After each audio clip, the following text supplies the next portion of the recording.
Welcome back, Faye. Fayettes and Fantasy Fiends 2, chapters 14 through 21 of Bonds of Hercules by Jasmine Mass. You're listening to Book for Two. I'm Scott. And I'm Genevieve. If you're new here, welcome to our brand of chaos. We bring the male and female perspectives, the wild theories, the heated debates, and of course, the couples banter you never knew you needed, but now you can't escape. She likes her books dripping with divine drama, questionable gods, and enough tension to make a therapist rich. And he prefers his stories with end-of-the-world stakes, monster brawls, and plot twists that fire off faster than Poco's finger guns. And every week we deep dive into the books that wreck your soul and make you cancel plans. And right now we are deep diving Bonds of Hercules by Jasmine Mass.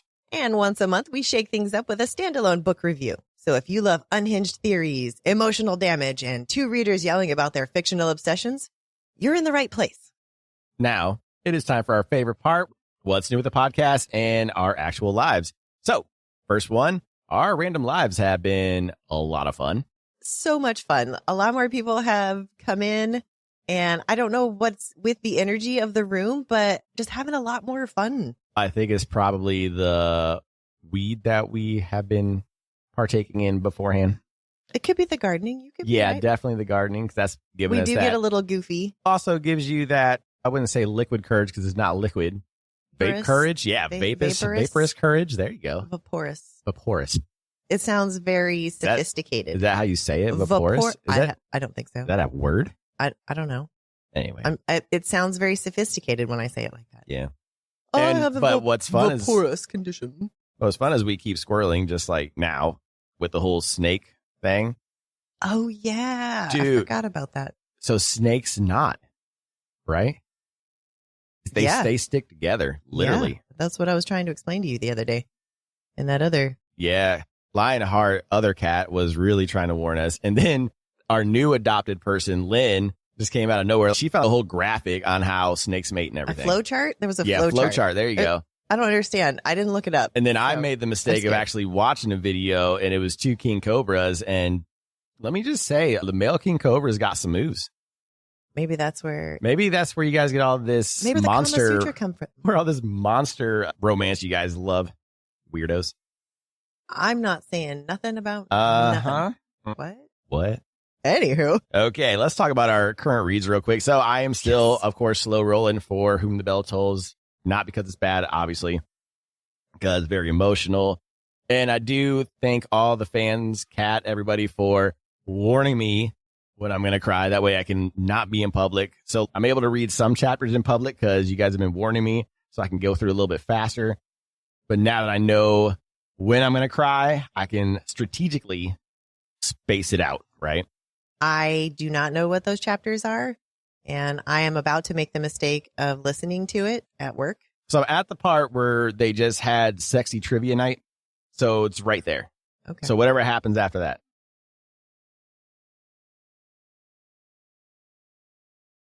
So that's why I am very excited to be reading it again, because then I'm going to remember as it's happening. I'm also going to read Bewitched by Laura Thalassa. I'm not really doing a good job with that. I'm still on the exact same page I was last week. Is it boring? No, it's not boring. I just haven't had time.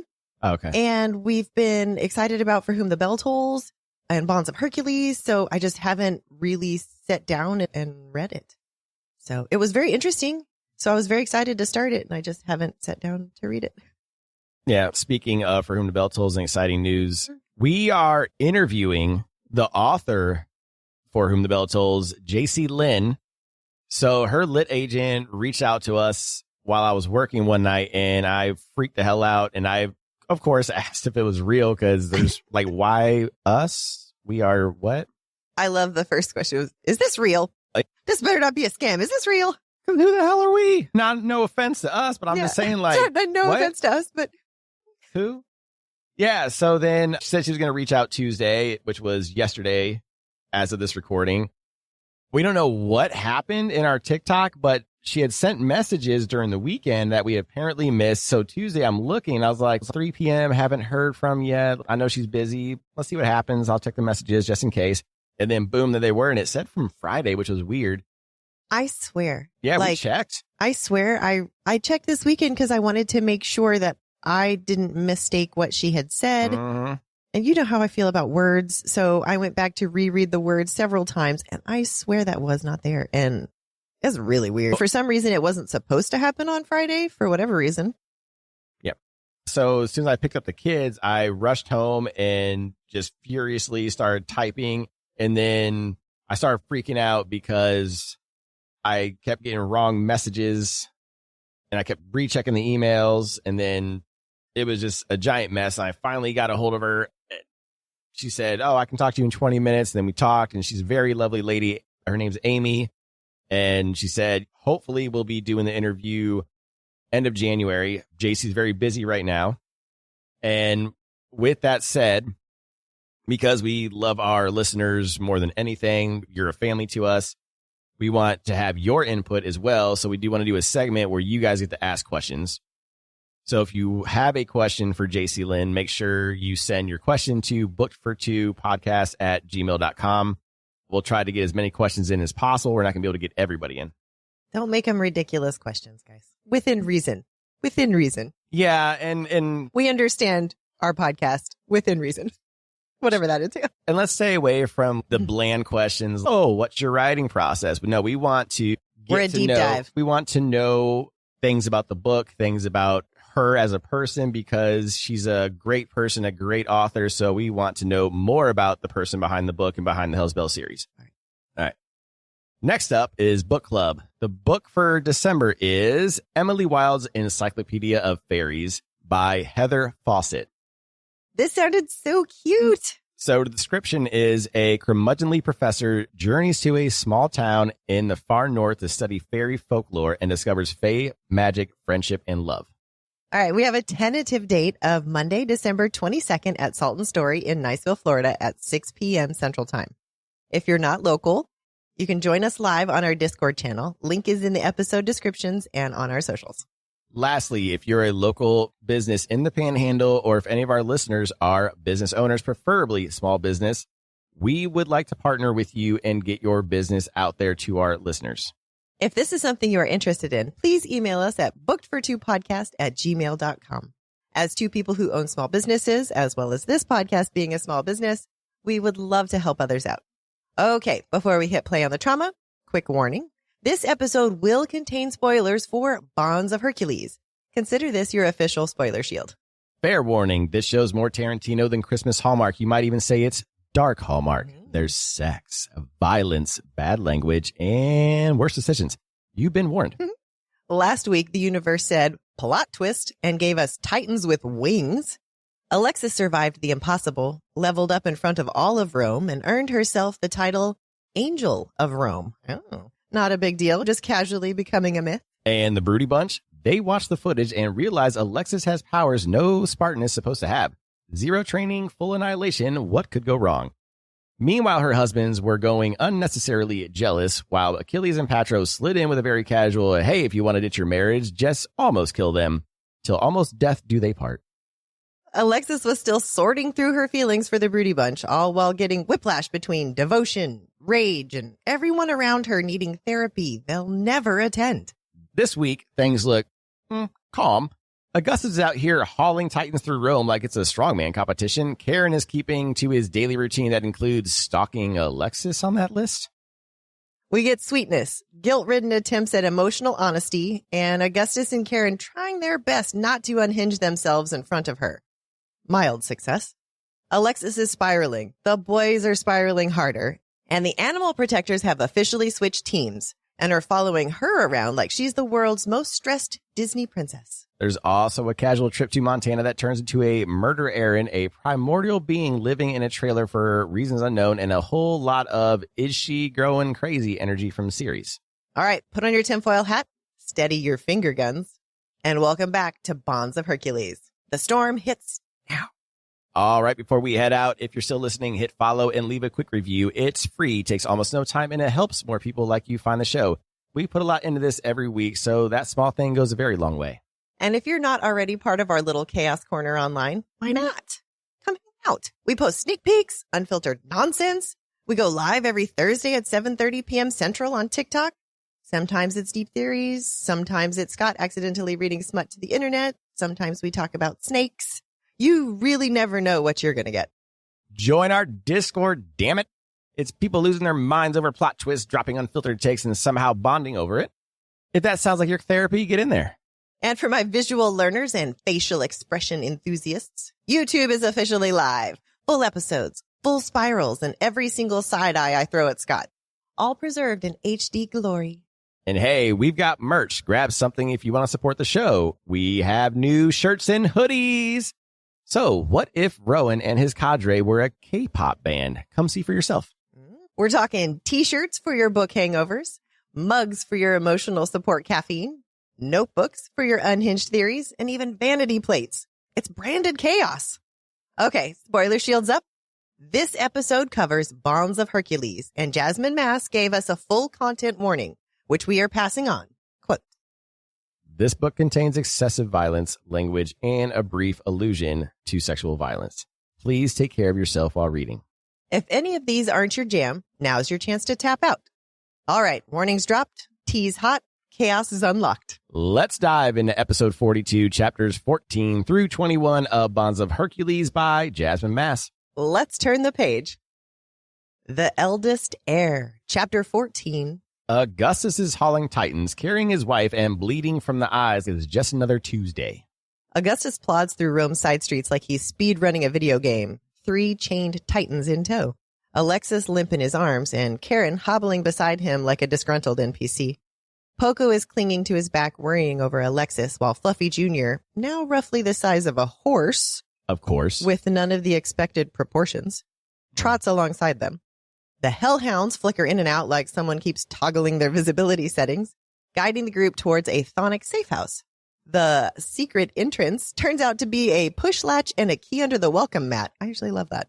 Inside, Augustus locks the pulsing flesh-wing Titans in the cellar and turns his attention to cleaning everyone up.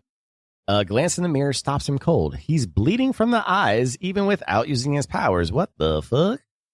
And then he cracks the sink just by touching it.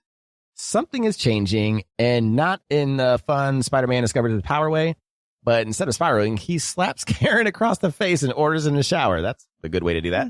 And then he softens instantly and turns back to Alexis. He asks for permission before removing her clothes. Oh, gentlemen. Yes. He doesn't fully understand her feelings about nudity, but he respects them anyways, which is lovely. Isn't it a Spartan thing? Spartans are just used to the nudity. Yeah, that's They're immortals, of course. Yeah, they just walk around all nude. Well, yeah. That's normal. So what she thinks is abnormal is their normal. He carries her into a kind of luxury shower setup people put on Pinterest vision boards. My Pinterest vision board is what I'm talking about. Jets on all sides, a built-in bench. Think full spa fantasy. I'm imagining some palm fronds. Anyways, he washes her hair with painstaking care, shampooing, conditioning, cleaning every wound, and murmuring gentle praise about her strength and intelligence. All the while, he's fighting this internal clash between what he's always believed, women shouldn't be fighting, and the undeniable truth that she just nearly soloed 2 winged Titans by herself. Beyonce said it first. Wait, do I care about Beyonce these days? When Alexis stirs to thank him, he nearly shatters. He knows the humans saw her worth long before he did. She's selfless in ways Spartans aren't. She's protective, compassionate, constantly giving without anyone giving back. He whispers that they don't deserve her, right as Kharon barges in with a no shit Sherlock at full volume, thanks to his nearly one-eared hearing calibration. Kharon basically tells him to stop being a little bitch and says that they're going to be the monsters for her because she isn't. And it was at this moment that Kharon decided that it was a great time for a shower nap. Augustus tucks them both into bed with Olympian healing coma juice, lovely, then gives Poco the spa treatment he absolutely deserves. And Poco ends up curled around Alexis's neck like a tiny furry guardian. All right, Augustus showers, gears up, and plants himself at the front door to stand watch while the hellhounds gather around Fluffy Jr., whose increasingly horse-shaped body still isn't computing for him. Come on, guys. As hours pass, Augustus watches Alexis breathe, counting each rise and fall until something in him shifts. It's not duty anymore. It's peace. You said duty. I did say duty. It's peace, a calm he's never known, and even their marriage bond settles into the same quiet contentment. He whispers her a promise in Latin, one that feels like a vow and a warning all at once. If he can't move heaven, he will absolutely raise hell. Ooh. And we're just going to go ahead and just move down to the quote because that is the quote of this chapter. It is. As soon as I read that, I was like, I was like, I gotta hear that in Aiden Snow's voice. And what? Was it and? Yeah. I tingled a little bit. I tingled. I remember. Was it? You're not supposed to be talking about tingling. Wasn't it? Hey, tingling's okay. Remember you said that it was a word that guys aren't supposed to say? I know. Peter tingle. It really was a Peter tingle. A Peter Yeah. Remember when we were riding in the car and we were listening to this? Oh, I wrote it back. That was my first time listening in the car, and it was vibrating. The seat. Like, I was like, whoa. Okay, I get it now. I get why you guys listen to these things. Mm-hmm. Got it. All right, real quick, let's toss some shit. Yes, let's talk some shit. The biggest takeaway, I think, is Augustus is changing. Right? He's got dark circles around his eyes that are almost black, stained with streaks that match the scar across his face. Streaks? That sounds like an infection. That's all I'm saying. Yeah. Stubble covered his lower jaw. Purple veins protruded from his neck. What? Like, does this man not take his shirt? Maybe this is the marriage bond. Okay. I think that's what I'm thinking. This is the marriage bond. And I went back to the last chapter of Blood of Hercules. We read it together. She could be causing this herself. That's a tinfoil hat. I'm wondering, if there's something that she's doing because it seems blood related. She says that she can see and feel the strings of the bond. Maybe she can they tug all on them can. herself. I don't think they're as aware of the bond as she is. They can feel the bond, but she's specifically talking about she can feel the strings individually. And at the end, she was making them hurt while they sleep. So maybe she's doing it. Maybe here. her agony about it causes them agony. But you and I also have the theory that this is a Dr. Jekyll, Mr. Hyde situation. Yes. Because there's 2 chapters called The Monster. The first one is when I said she turns into the monster when she's looking in the mirror with the eye, the ear when she's a kid. And that could be her transformation into the monster, dual personalities. Yeah. And all the time, that would explain time warps. That would explain time warps. That would explain some of the thoughts where it sounds like she's arguing with herself. Either way, sometimes she is the monster that is also in the fate thing. Whether she's aware she's a monster or not, that is the question. That's the tinfoil hat. Oh, I like that. So with Augustus changing, because Augustus isn't sleeping either. He's exhausted. So does that mean now his point of views are skewed as well? Maybe. So do we not trust anyone's point of view at this point? And he does talk about how tired he is. He hasn't slept in days. Yeah. Oh, maybe he's an unreliable narrator now, too. They all are, I think. So we're going to get the truth at the end. But all right. Let's put on our tinfoil hats. I think they've been on. Trust me. Okay. I found my hat. There was a lot of mention of titanium, the locks, the hooks, the handcuffs. So I think this must have some effect on Titans. Did we get that information somewhere and I missed it? It's possible. And titanium has the word Titan in it. You know how iron is always bad for fairies and shit? The fae? Yeah. This could be Titans, titanium.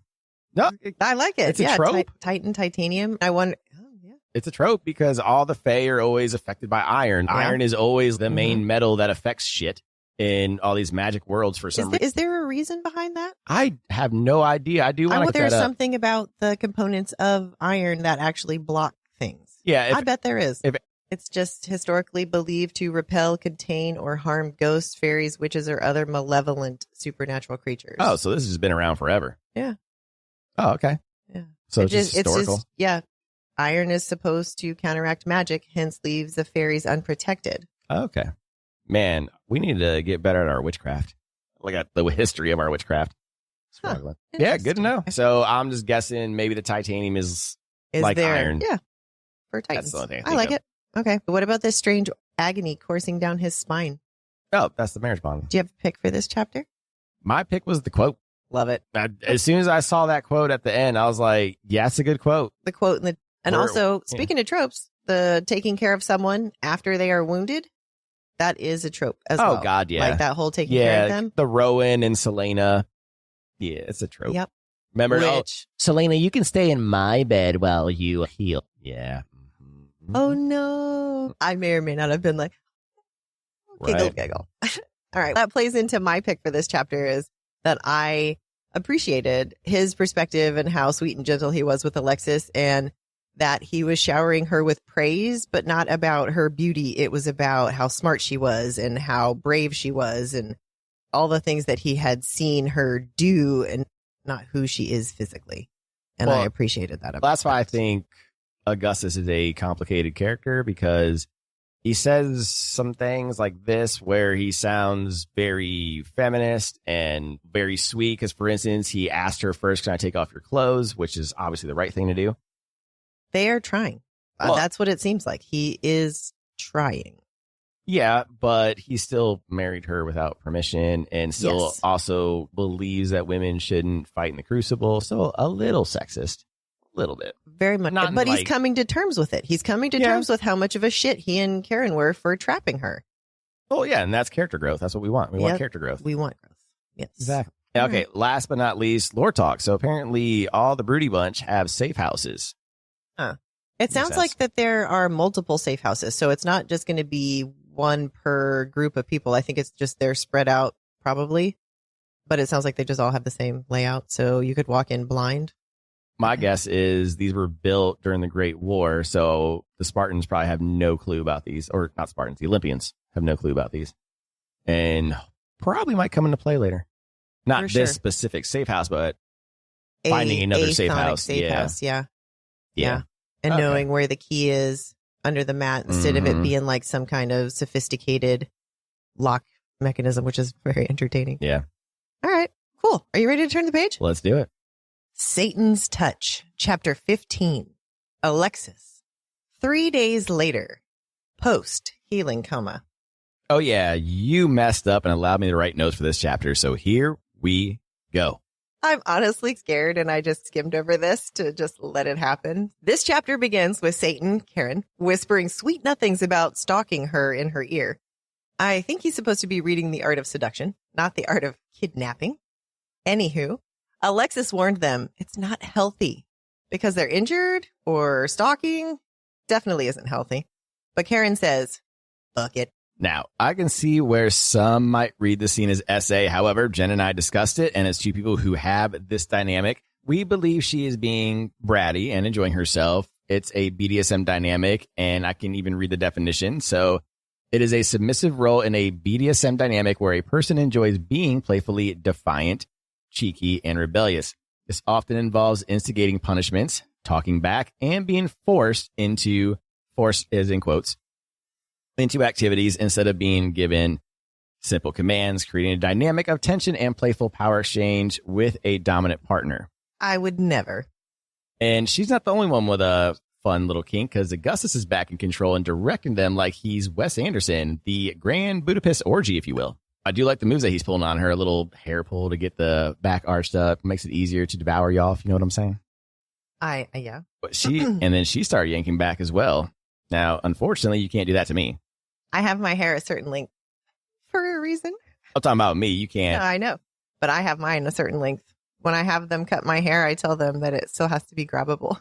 However, you usually just cut my head anyway and makes it a lot easier. Yeah. It's got a good grip to it because it's bald. It's lovely. There you go. But now, there was a brief mention of blue veins. And no, ladies, it was not on his big, juicy, thick, meaty, purple-headed yogurt sleener. Thank you, Varsity Blues. Look, I'm not complaining about Meg Sylvan. She did a great job. But could we at least have gotten Aiden and President Roosevelt to voice the dialogue for the boys, at least for the fun chapters? And by President Roosevelt, I do mean Teddy Hamilton. Poor Teddy. Because I'm over here taking notes from my man Augustus. No wonder I became a fan of his. And adding his voice to his praising would literally melt everyone. That's probably why he's not in this. It would literally cause a worldwide flood. Just listen to that part of the chapter over and over. Maybe that's the parts of the book that they're listening to on repeat.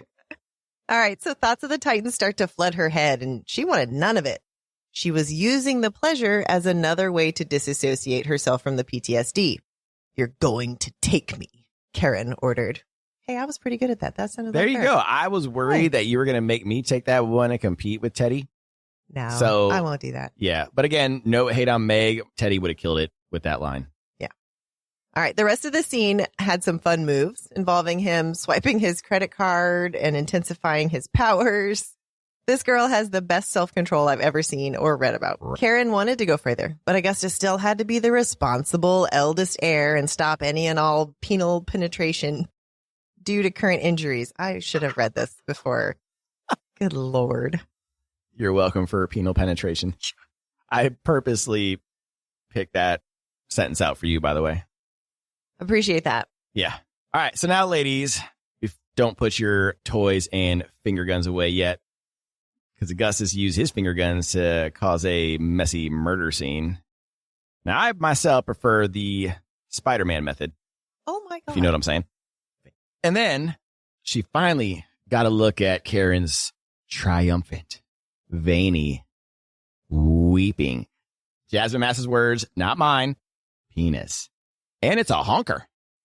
Oh, my God. Okay, I hope everyone enjoyed their time, because if you haven't finished, this next scene will bring down an arousal faster than an evangelical Christian. Ooh. As memory hits Alexis of her left ear being lopped off and Kharon giving her his, and this did not go over well. She's freaking out because it was her deaf ear. Ooh.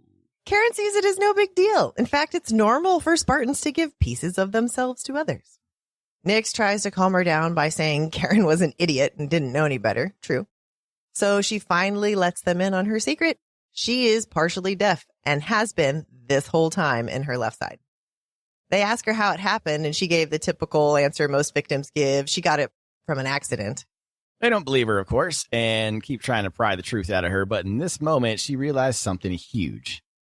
And no, not how big Kharon's cock is. That she isn't afraid of them anymore. They laugh it off, saying she doesn't know what they're capable of. And she claps back. Maybe you two don't know what I'm capable of. Mic drop. All right, let's talk some shit. Let's. She ain't afraid no more. She's not. Do you think that's just because she knows she's got him wrapped around her little finger? Yeah. She's the monster now. She's angry. They keep doing shit to piss her off, giving the ear without permission. They keep doing stuff without her permission. That's why that is the key. They need to start talking and getting permission and consent, and that's what this is all about. Exactly. She is her own person. She needs her own agency, and they need to wake the fuck up. Augustus kind of figured it out, because the last chapter, he at least asked her, hey, can I take off your clothes while I bandage you up and all that shite? They're trying. Yes. So Kharon is just a little off. He's trying. Very rough. He's trying. Yeah. I mean, if this is one way of him apologizing by credit card sliding her vagina, yeah. She wasn't not about it. I didn't say that. However, somebody, and I'm not going to mention names, did say that the sex scenes, and this sex scene in particular, doesn't give anything to the story. And I think that person did not read on where she has a flashback to her fight with the Titans. And it literally says that she's welcoming this pleasure to get rid of that pain, to forget it, because that's PTSD. And a lot of people use sex and things like that as a way to push that down so they don't have to feel those emotions. That's what she's doing here. Wouldn't that also be what angry sex is, really? Yeah. A different way. Not dealing with your emotions and using sex as an outlet. Yeah. There you go. That's the word I was looking for. Outlet. It's not that complicated when you read words. It's really not. All right. No, but it was a sexy scene, though. I was like, yeah. I have listened to it a couple of times. I'm sure you did. But I was doing it for notes. Science. Right. Now, I do think that had they added Aiden's voice for Augustus and Teddy's voice for Kharon, y'all would have just been melted already. I know you can't wear through a tape, and I just aged myself extremely by even having the thought. Mm-hmm. I'm going to go cry in the corner now. Now, I get why. Wear out the tape is what I was going to say. And I was like. Now, I get why it's separated, because this is Alexis's chapter. So Meg reads it. And it's also cheaper that way, because they just send, here's your parts that you read. Here's the parts that you read. Here's the parts that you read. And Jasmine's a very brand new author. So I'm not saying that it's a bad thing. I'm just saying, like, it still would have been fun to hear their voices say that. It definitely would have been. I also saw something on TikTok that made me have a different perspective on the narrators, that while her voice does not meet that register, she's also showing her range. Oh, yeah.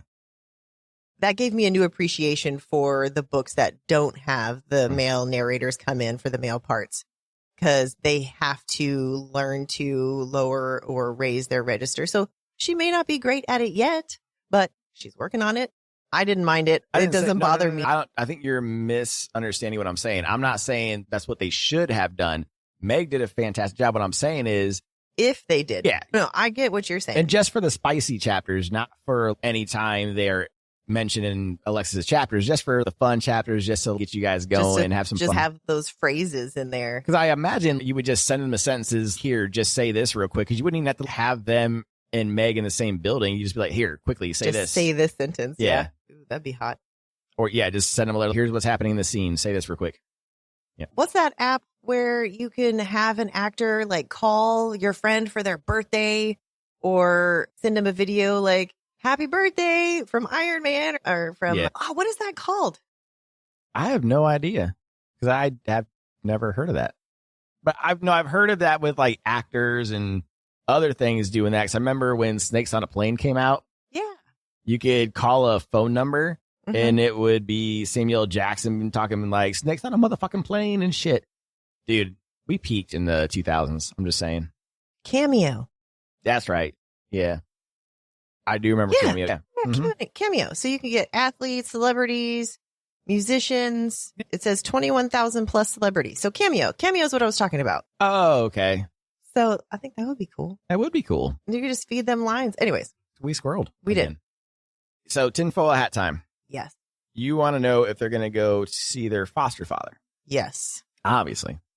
Okay. They got to protect her. That was easy enough. They must protect her at all costs. All right, let's talk about this quote. I like this quote. Go ahead. He couldn't have said something earlier. It was more a thought than a direct. Yeah. But he couldn't have said something earlier before they got all hot and bothered and right before the penal penetration, as it were. All right, so let's go down to our picks. My pick was I was go ahead and say it. As proclivities. My kings. Yeah, the things. I appreciate what Augustus. You're into. I appreciate Augustus, and I also appreciate Alexis. Me too. Which goes down to your pick. It is. I love that she's a brat. Yeah, it's almost things were destined with our cosplays. It is, yeah. Weird. Spicy moment, yeah. This one's for me. Lots of spicy moment. Okay, finger guns everywhere. Probably at home with all the ladies, unless you like to do the Spider-Man like I do. I just feel like I get better vibration with the Spider-Man, you know? Well, now you guys know. Then I have the option, because you got, a pinky that likes to rub the balloon knot. Oh, Jesus Christ. And then you have the other finger who's like, whenever it's welcome to come in there and join the party. Will. Regardless, I am never going to look at Happy Gilmore the same. Any finger guns now, I'm going to think of this scene. True. Shooter. Oh, God, now. Dude, I feel like TikTok's ruining a lot of sex for us lately. Now finger guns are weird because of Shooter McGavin. You just weirded that for us. Thanks. And then that's immediately what I have. It was like. Then you have that TikTok video that we've sent around to everyone. I don't know if everyone's seen it, where the girl dresses up as a guy. She has a little pencil mustache, and it says POV of when the guy says, "Look me in the eyes," and it's her acting like a guy making weird faces, and then it cuts to this guy like, but the guy's right. I can never do it again because I'll be honest. Last time, right after we watched that video, I like grabbed the back of your head, and I was like getting ready to look you in the eye. Let's make this intimate, and then all I could think was that video. So I just looked down like, and then we talked about it, and you said you thought the same thing. You were like, what would you say? I was going to be funny and grab you by the chin in a complete role reversal and be like, eyes up here. I almost made myself laugh thinking about doing it. So had we made that eye contact, it would have been over. It would have been over at the eye contact. All right, we'll come back to this later. But I'm glad we talked about it because like now that's over. We can I might laugh every now and then. Yeah. Well, now if we start laughing, it'll be like, oh, yeah, we'll know what they're probably thinking about that. And then the other person will probably start laughing. So it'll be entertaining. I'm just glad I don't do finger guns now because now you've ruined it with Shooter. Like people might be switching to the Spider-Man. Telling you Spider-Man's where it's at. All right. Everybody let us know. Spider-Man or finger guns? I just have more control. I'm just saying. All right. Are you ready to turn the page? Sure. Let's go. Your pain is mine. Chapter 16, Alexis. Alexis is done playing nice. Her husbands are 2 seconds from feral, and the animal squad has officially chosen sides. Things are about to get messy. Alexis snaps into full villain mode the moment the chapter opens, dropping a cold, "Maybe you don't know me at all." that Kharon somehow interprets as an immediate threat. Augustus has zero interest in refereeing their emotional slap fight, so he poofs off to deliver the Titans. So while he's gone, Alexis gets dressed, Nick's belt and all. And when Augustus returns, he asks Kharon to poof them back to the villa. Alexis clocks that nobody even bothered to ask her whether she could do it. She could have, in case anybody was wondering. Back at the villa, Alexis is still reeling over Karen's gruesomely heartfelt ear sacrifice, equal parts generous and horrifying, and the spiral hits hard. She tells him she doesn't think whatever this is between them is healthy. Facts. Augustus pushed back. Sorry, babe, there's no going back. They're trying to do better for her. She's about to respond when the dickhead duo poofs in, Patro and Achilles. These two have apparently lost their goddamn minds. Her husbands go dead silent and deathly still, murderous intent radiating off them like a Marvel villain team-up. Thankfully, Alexis is physically between the boys and the killers. Patro starts rambling apologies, saying he told Achilles they shouldn't have left her. Achilles doesn't even bother to say anything. Typical. Alexis wants to confront him, but survival comes first, because Kharon and Augustus have slipped into full executioner mode. Their hearing might as well be turned off. Alexis begs them, talk first, but they're locked in. Of course, Nyx pokes her head out of Alexis's sweatshirt like she bought front row tickets to the carnage. Alexis tries one last desperate, I forgive him! A lie. But the moment Augustus's gaze flicks to her new ear and Kharon's temple vein pulses, the one on the forehead, behave. She knows it's over. They move across the marble too fast for her eyes to track. Augustus lunges for Achilles. Kharon slams Patro to the ground. Neck brace be damned, and all the animal protectors jump into battle. Alexis finally screams, and something in the air cracks. Kharon is mid-knockout punch when he suddenly slams his fist into the marble floor instead, and sharp agony explodes in Alexis's hand. She's feeling his pain. Then her focus shifts to Augustus, and she's hit with a stabbing migraine. The same kind she started getting right when Augustus began bleeding from the eyes. What is happening with her bond? When Alexis tries to help Patro up, Kharon accidentally elbows her in the solar plexus, and both husbands grunt like they took the hit. The realization hits like a horror movie twist. They are physically connected. Their pain is shared. Augustus immediately pukes over the revelation while Kharon panics about whether Alexis can feel his constant knee agony. Still hell-bent on being independent and desperate not to be coddled, Alexis lies and says, I don't feel anything. And they bought it. Then Patro apologizes again from the floor. He's only 22, practically her age, but Alexis can't just tell him it's fine. Instead, she tells all of them to stop fighting. Augustus is baffled. They left her to die. Why wouldn't they retaliate? Her answer, because I won't treat any of you like you treated me. Then she steps back and lays them clean out. She won't be another excuse for their violence, won't become like them, and she calls out their worst traits. Misogynistic, cruel, hyper-aggressive. They attack without asking a single question. As she speaks, Fluffy Jr. and Nyx join her. And then the unthinkable happens. Poco leaves Augustus and climbs onto Alexis's shoulder. Tiny fists on his hips. Then Hell and Hound flank her. And for the first time ever, they speak. We protect. At least Alexis heard them. When Alexis turns to leave, Augustus whisper pleads. But she just shakes her head and walks away with their animal protectors at her side. Absolute boss level exit. Let's talk some shit. Okay. All right, first up. They can feel each other's pain. All three of them. Yeah. That explains the last chapter then, right? Chapter 14 with Augustus feeling the pain in his back. That's from Alexis's back being wide open. Yeah, that's from the bond. Not from the bond, from her back being flayed open, yeah, right? From the bond. Oh, okay. I see what you're saying. Yeah, it's all from the bond. I'm not saying the bond caused the back pain. I'm just saying she got because the pain of from the bond. Yeah. So they're each feeling each other's pain. So she straight up lied to them. I understand. Do you understand why she lied? Yeah, because she doesn't want to know that she has control of the bond. But I don't think she knows about this. I'm saying she doesn't know about the pain. She doesn't know that she can feel pain and they can feel her pain. Because she was causing them pain is what I'm saying. She knows the bond's there and can feel it. She said that at the end of Blood of Hercules. This was a surprise to her because she didn't know that they could feel each other's pain. She can cause them pain, which is what she was doing through the bond. But she didn't know that They can feel each other's pain. That's why she was surprised. So I'm confused. With what? My eyes shot open. I woke up with a broken gasp. Sleep paralysis locked my limbs, and every cell in my body screamed with pain. Deep male snores echoed around the room. The three of us were lying in a decadent four-poster bed. Memories of my husband's smug expression stabbed at me. Hellfire ignited in my chest, and it burned hot. Hatred filled me. They won't get away with this. They'll pay for tricking me. 2 new cords, chains, scorched my chest, singeing as they wrapped tighter around my heart.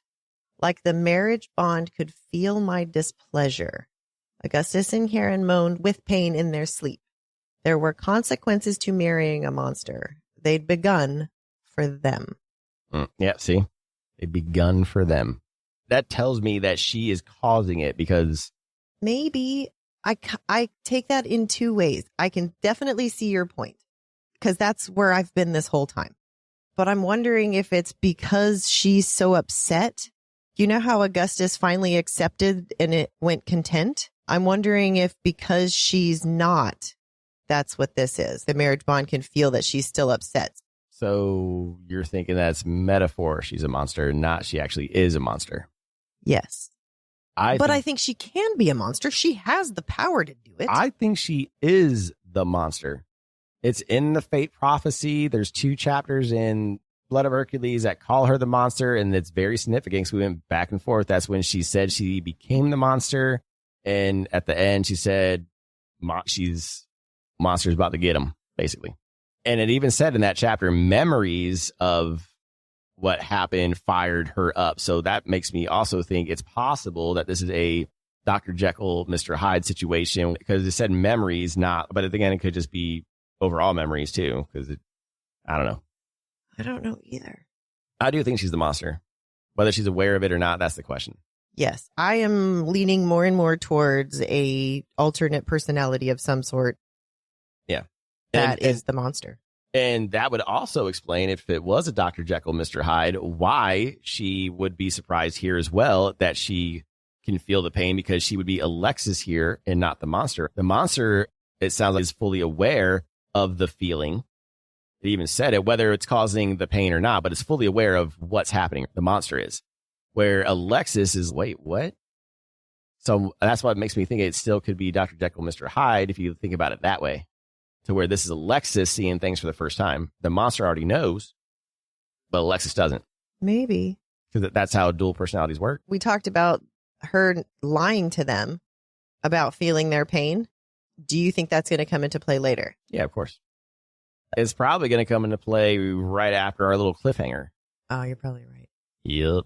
All right, let's talk about one more tinfoil I had. Okay. There was a strange pressure around her heart just before the Crimson Duo showed up. What did we just call them? The Dickhead Duo? The Dickhead Duo showed up.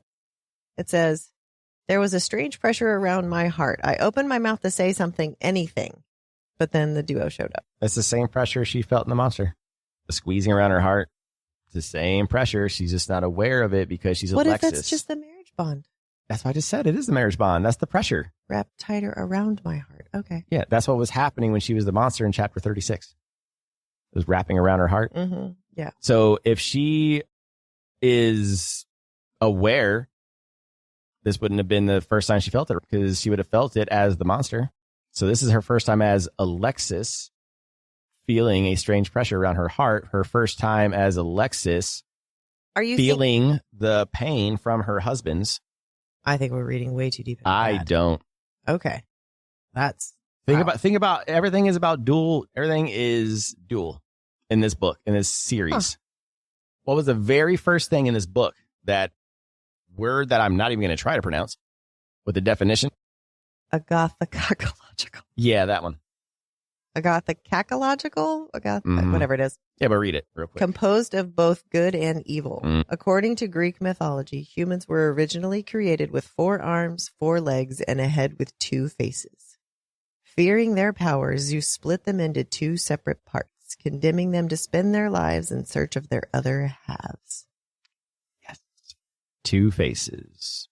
So did she just luck out and both of her faces are within herself? That could be it, because we might be thinking that her partnership is one of the four, and it's not. It's herself. So it's Chthonic and Olympian. Ooh. Because you need both to survive. Look, I am a Taoist. If anyone knows anything about duality, it's me. Yes. I have a damn tattoo of the yin and yang on me. This is simple yin and yang.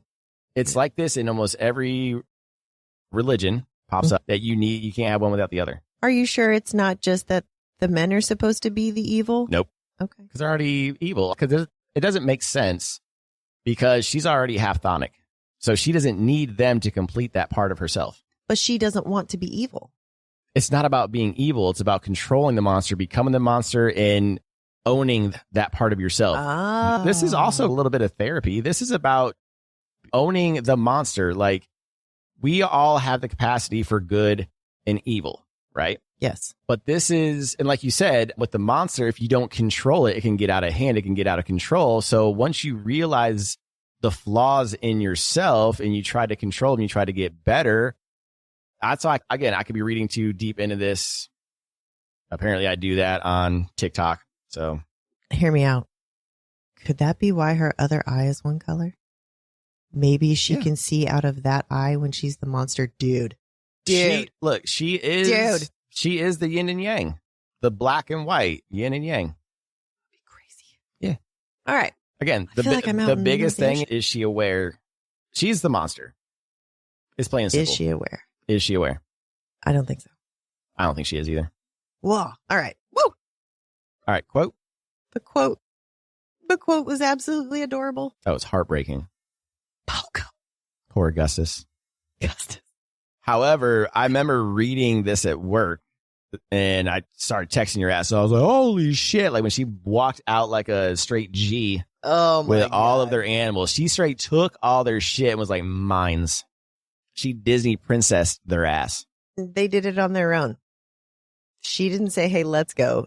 They walked over and were like, we're going with you. Because even the animals knew that this was stupid. We're just going to drop down to my pick.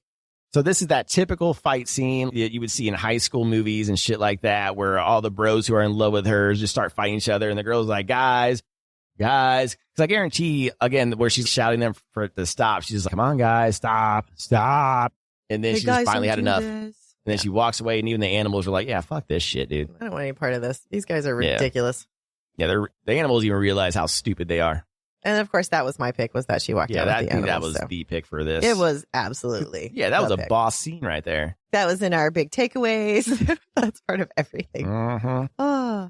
So do you think, I'm going to tinfoil hat this, do you think the animal protectors are going to go back to Augustus and eventually? Kharon? Okay.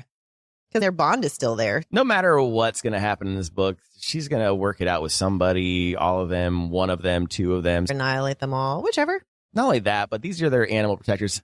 The animal protectors aren't saying, I'm completely done with you. They're just like, you guys are acting stupid. We're going to go over here until you get your shit together. Yeah. That's all they're doing. Because that bond between them and their animal protectors is just as strong as the marriage bond. Do you think everyone else heard the we protect? The what? The we protect that the Hellhound said?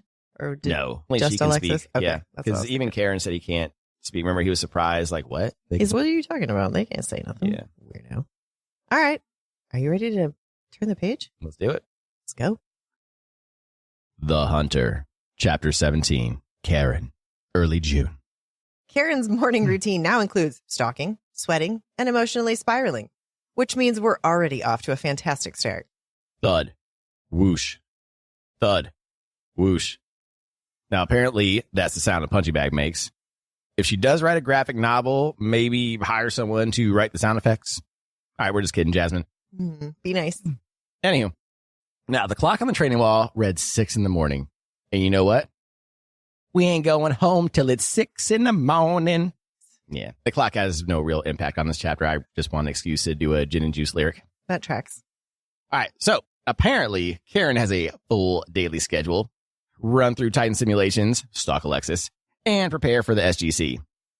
Is there a particular order to these events? I love how it's just normal and nonchalant form.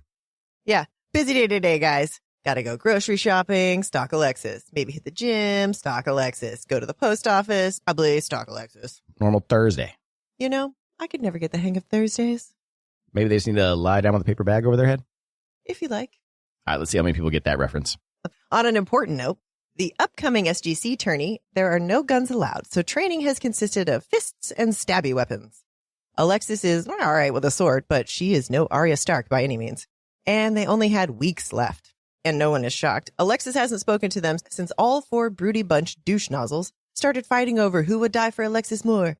I would die for you, Ryan. I would die for you, Riley. Do it so much better than me. I try. But according to Kharon, they let the Crimson Duo off easy. I'm pretty sure if Achilles was demuzzled, he would annihilate all. 100%. At least he's taking his aggression out on the weird-sounding punching bag and not gifting body parts. So that's progress. And we do find out his left side hearing is partially muffled. But to him, it was worth it. Aww. Then he decides to kick the bag with his bum knee. Smart. But he's also glad Alexis can't feel his pain. He thinks that she would be disgusted with him if she knew how much his leg actually hurt him. Again. Which is a short-lived awe, because then we find out that he traces her face with his fingertips while she sleeps, of course. Should we be worried? 100% worried. I feel like we aren't worried enough about this behavior. No, that is a whole different level of just using hell and hound. Yeah. Then he takes out all aggression by punching the bag so hard it went flying, and when it landed, I'm sure it made a sound more akin to a queef. Thank you. Thank you for that. I thought you might like that line.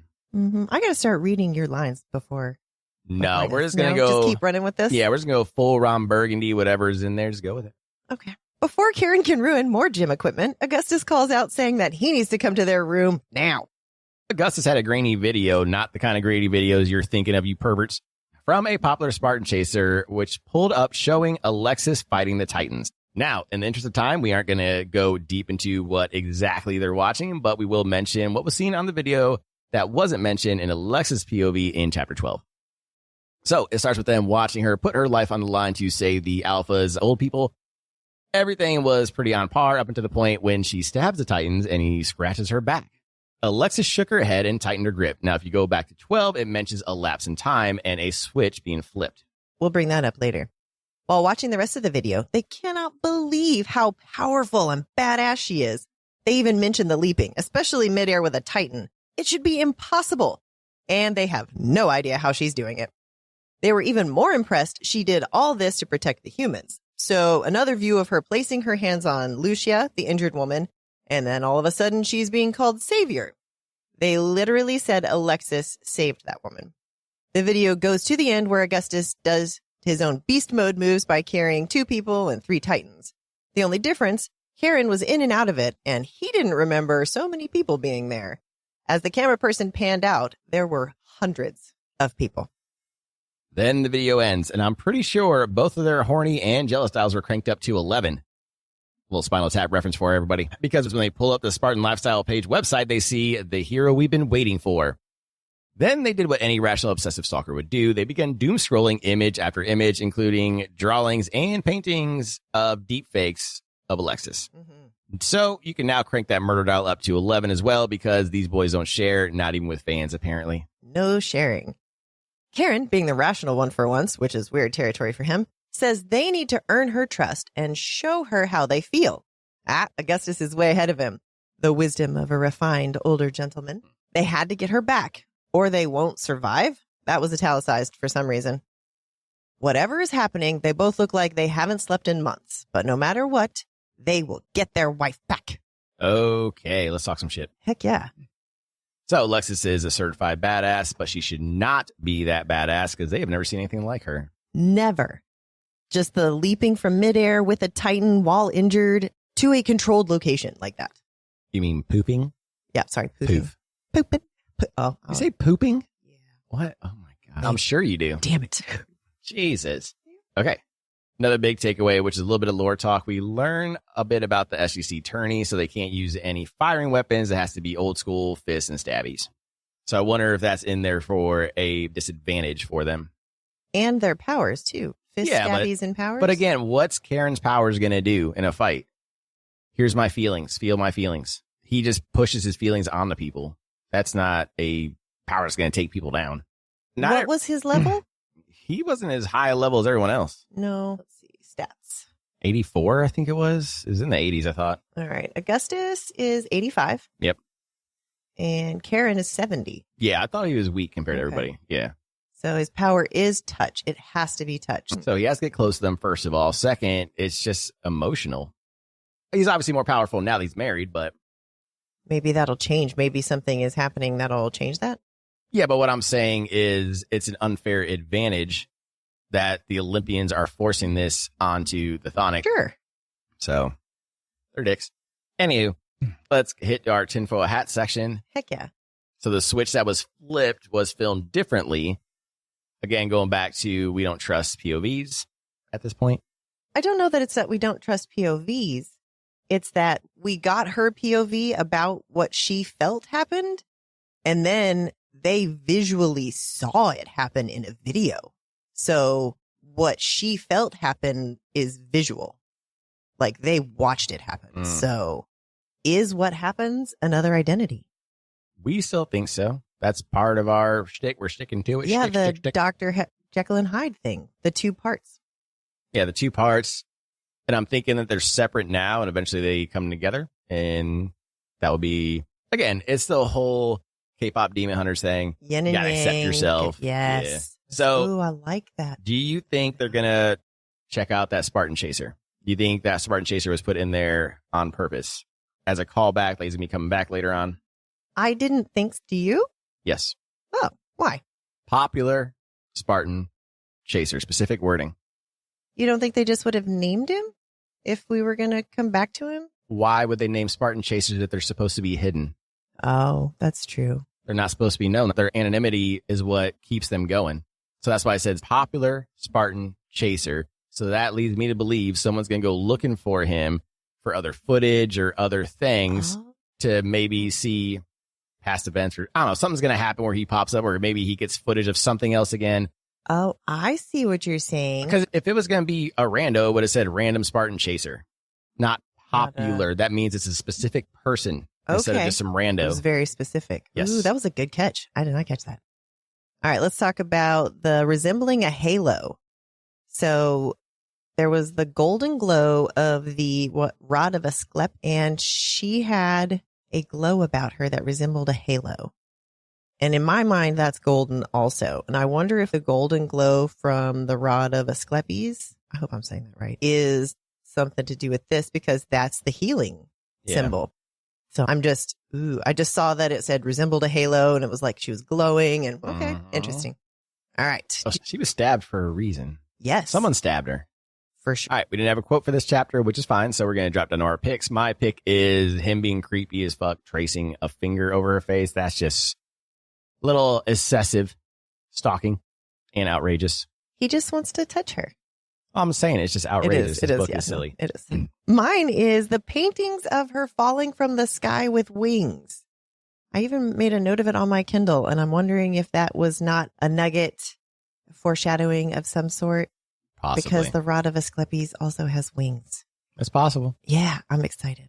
All right. Anything else for this chapter? I don't think so. That's it. You ready to turn the page? Yeah, let's go.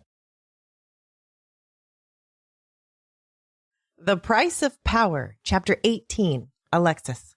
16 hours of rain, a full army of animal bodyguards, and two husbands who still think we brought you a gift that's comforting. But now Alexis is done pretending this is normal. Alexis and her full squad of animal protectors storm back into the villa after 16 straight hours of running through the rain, barf, only to find her husband stalking right behind her, claiming they have a gift. Sure, guys, the last two gifts were trauma wrapped in a bow. She wants nothing to do with it and asks them to leave her alone, a request Kharon is fundamentally incapable of respecting. Nyx suggests they crawl naked and kiss Alexis's feet. Incredibly helpful. Just as Kharon and Augustus enter her space, Alexis touches the animals and vanishes. Kharon's fingers skimming the air where her face was. She lands in Helen's room, slams the door, and finally has a moment alone to... Actually, she has no idea what she needs. Not that it matters, because Kharon is suddenly at the door, banging loud enough to terrify her. He and Augustus start chastising her through the hallway, threat apologizing about what will happen if she hurts herself. Alexis realizes she's somehow found someone even more socially inept than she is. Nyx suggests she demand sexual favors as an apology. Again, extremely fucking helpful. Alexis crawls into the bathroom with the hellhounds while Fluffy Jr. waits outside. He's too big now to fit inside with them. She lowers herself fully dressed into the tub and turns on the spray. Staring at the C+A tattoo on her forearm, she decides to do it for Charlie, quote unquote, digging her fingernail into her palm to draw blood, hoping to trigger her power like Hades instructed her to. A tingling sensation flickers through her fingers, but nothing manifests. Everyone else in the Assembly of Death seems to be able to control their gifts effortlessly, and she can't access hers at all. Nyx senses her spiraling and suggests the alliteration game from Alexis' childhood to calm her. It works almost immediately, and Nyx tries to drag the Hellhounds into it, her newest obsession / murder targets. Alexis gamely asks them to play, but the Hellhounds are about as sharp as damp cardboard, and Nyx calls them idiots and volunteers to take care of the problem. Alexis has to translate the threats, translate them into niceties because neither party speaks the same language. After her emotional tub shower, Alexis slips into the adjoining room where Ceres is asleep under a pile of Spartan history books. Ceres wakes up and points to an open book and says she's finally remembering. The page is scribbled with notes: Zeus plus Vico, Hercules ? Assassination ? And Alexis's sternum scar tingles. The symbol on the page looks ancient and unreadable, yet Ceres has underlined passages and written, "Need to remember that day." The news has been full of stories about Thonix being interrogated over Medusa, and Alexis is spooked. How can Ceres read this? What day is she trying to remember? And what exactly does Hades believe she is destined for? She retreats to Helen's bedroom, where Helen and Charlie are both asleep. Charlie, she notes, has been thriving. Good for him. Good for him. Spending days with Helen, even signing with Achilles. Nice. He's no longer the fragile skin and bone version of himself. It's like he shed his old self like Vecna's leftovers. Yes, I'm making a Stranger Things reference, and it fits considering they came out just a few days ago. Alexis climbs into bed and immediately drips off, only to see the Grim Reaper again in her sleep. She jerks awake to the soft sound of Poco climbing into bed beside her, which is honestly the sweetest thing in the whole universe. She settles back into sleep until Patro starts knocking at the door. We need to talk. Can a girl just get some fucking sleep already, bro? Come on, man. Damn. All right, let's talk some shit. And no, we're not going to start with the Ceres stuff. We're going to get to it in our tinfoil hat. Calm down, people. Yes. All right. Alexis is actively avoiding Augustus and Kharon again. They're trying to apologize terribly and give her this time a non-body part gift, but so no thanks. Yeah. After the last gifts, I'm not too sure I would take. Why would you want gifts from them? Especially during the chapter where Augustus was like, yeah, I got something that she needs. Yeah. Body parts and tricked into marriage. Probably a dick this time. It's a dick in a box. A dick in a box, baby. It's a dick in a box. Fool me once, shame on you. Fool me twice, shame on me. Hold on. Step 1. Cut a hole in the box. Step 2. God. I don't know this song as well as you do. What? I don't know the words to the song, except for just that. Yes, I've seen it numerous times. Don't get me wrong. I just don't know the word because I don't have a dick. So I don't care about putting it in a box. I love you. Are you frozen? Are you okay? What? I'm sorry. I didn't mean to break you. I have no idea what I didn't mean to break your what? brain. I'm so sorry. I do. No, I love this. It's like fart jokes. It's okay. Everybody likes a good fart joke. It's okay. I can laugh at a good one. Anyways. I blame your Seventh-day Adventist upbringing on that one. Am I wrong? I'm trying to decide. If it was when I found out that poop particles come out every time you fart. And I feel like that ruined farts for me. Everybody knew that as a kid. That's what makes it funny. Ew! That's why we all thought it was funny with the pink eye jokes and shit. Are you? By the way, that's what you think is funny about it? By the way, that's not how you get pink eye. That has been disproven. Not that I know. Just saying. It's been disproven. I'm sorry. What's been disproven? Pink eye from farting on someone's pillow. Bare-assed. That's been disproven. Not how you get pink eye. I don't know how we got here. Oh my God. There's a clip for you. Goddamn. We're not even at our tinfoil hat section yet. Okay. I got to cut all this. Real quick. Do you know who that statue is of at the very beginning? The man holding the monstrous snake? Me. Me. I'm so happy with myself right now. That was good. I'm so happy with myself right now. That was good. I was waiting for you to ask that question. I was like, I saw the one old and monstrous snake. I was like, oh, I can't wait for this one. Is that why you paused? Because you knew that I would pick it up? Oh, man, you set me up good. I did. Anywho. Other than me, I have no idea who it is. I'm wondering wondering if it was an echidna about the snake. That was more my question. Oh, Who was the dude, and is that an echidna? Shit. Oh, I'm sorry. Did all of a sudden you're now real concerned about what's going on with the snake and the man holding the snake? Well, why do you think I'm like grinding my chair right now? I assume now you're with me. Man and snake. Erebus. Who was around Alexis giving her shit? If that was Erebus. I don't think it was fate now. It makes sense for Erebus because now you have a statue of a man with a snake. Yeah. Erebus. Like, dude, the tattoo dude. Yeah, the tattoo dude. But we don't know that's Erebus. But Oh, that's right. no, we don't know. We don't know who that is. I can still say Erebus, though, and not say it's a tattoo dude. Okay. What if it's Erebus? Maybe Because Erebus. it's a dude, so it might not be Medusa now that has Nyx. Wouldn't Nyx recognize herself? Well, it seems like the man held a stone in his right hand and was strangling a snake. So he was trying to kill it. Could it just be Thonix trying to kill echidnas?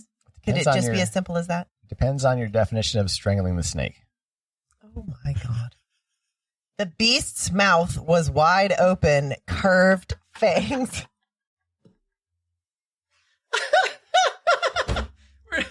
We're never going to get through this chapter.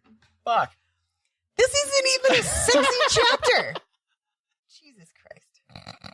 Anyways. All right, next tinfoil hat. Can't get to it. I can't what? Next tinfoil hat. We're moving on. I don't care about this anymore. Oh, All right. man. Kharon saw through their eyes when they flashed. Like, that was... That's obvious, though. That's not a tinfoil hat. We already know that's happening.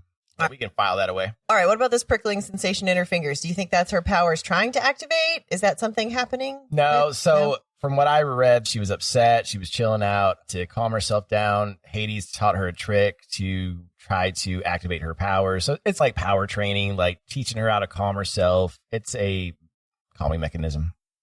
That's what I took that as. So that prickling sensation was her trying to get her powers to work. And then she was upset, like, I can't control my shit. Yeah. But the water fell around me in slow motion. Could be time distortion, maybe.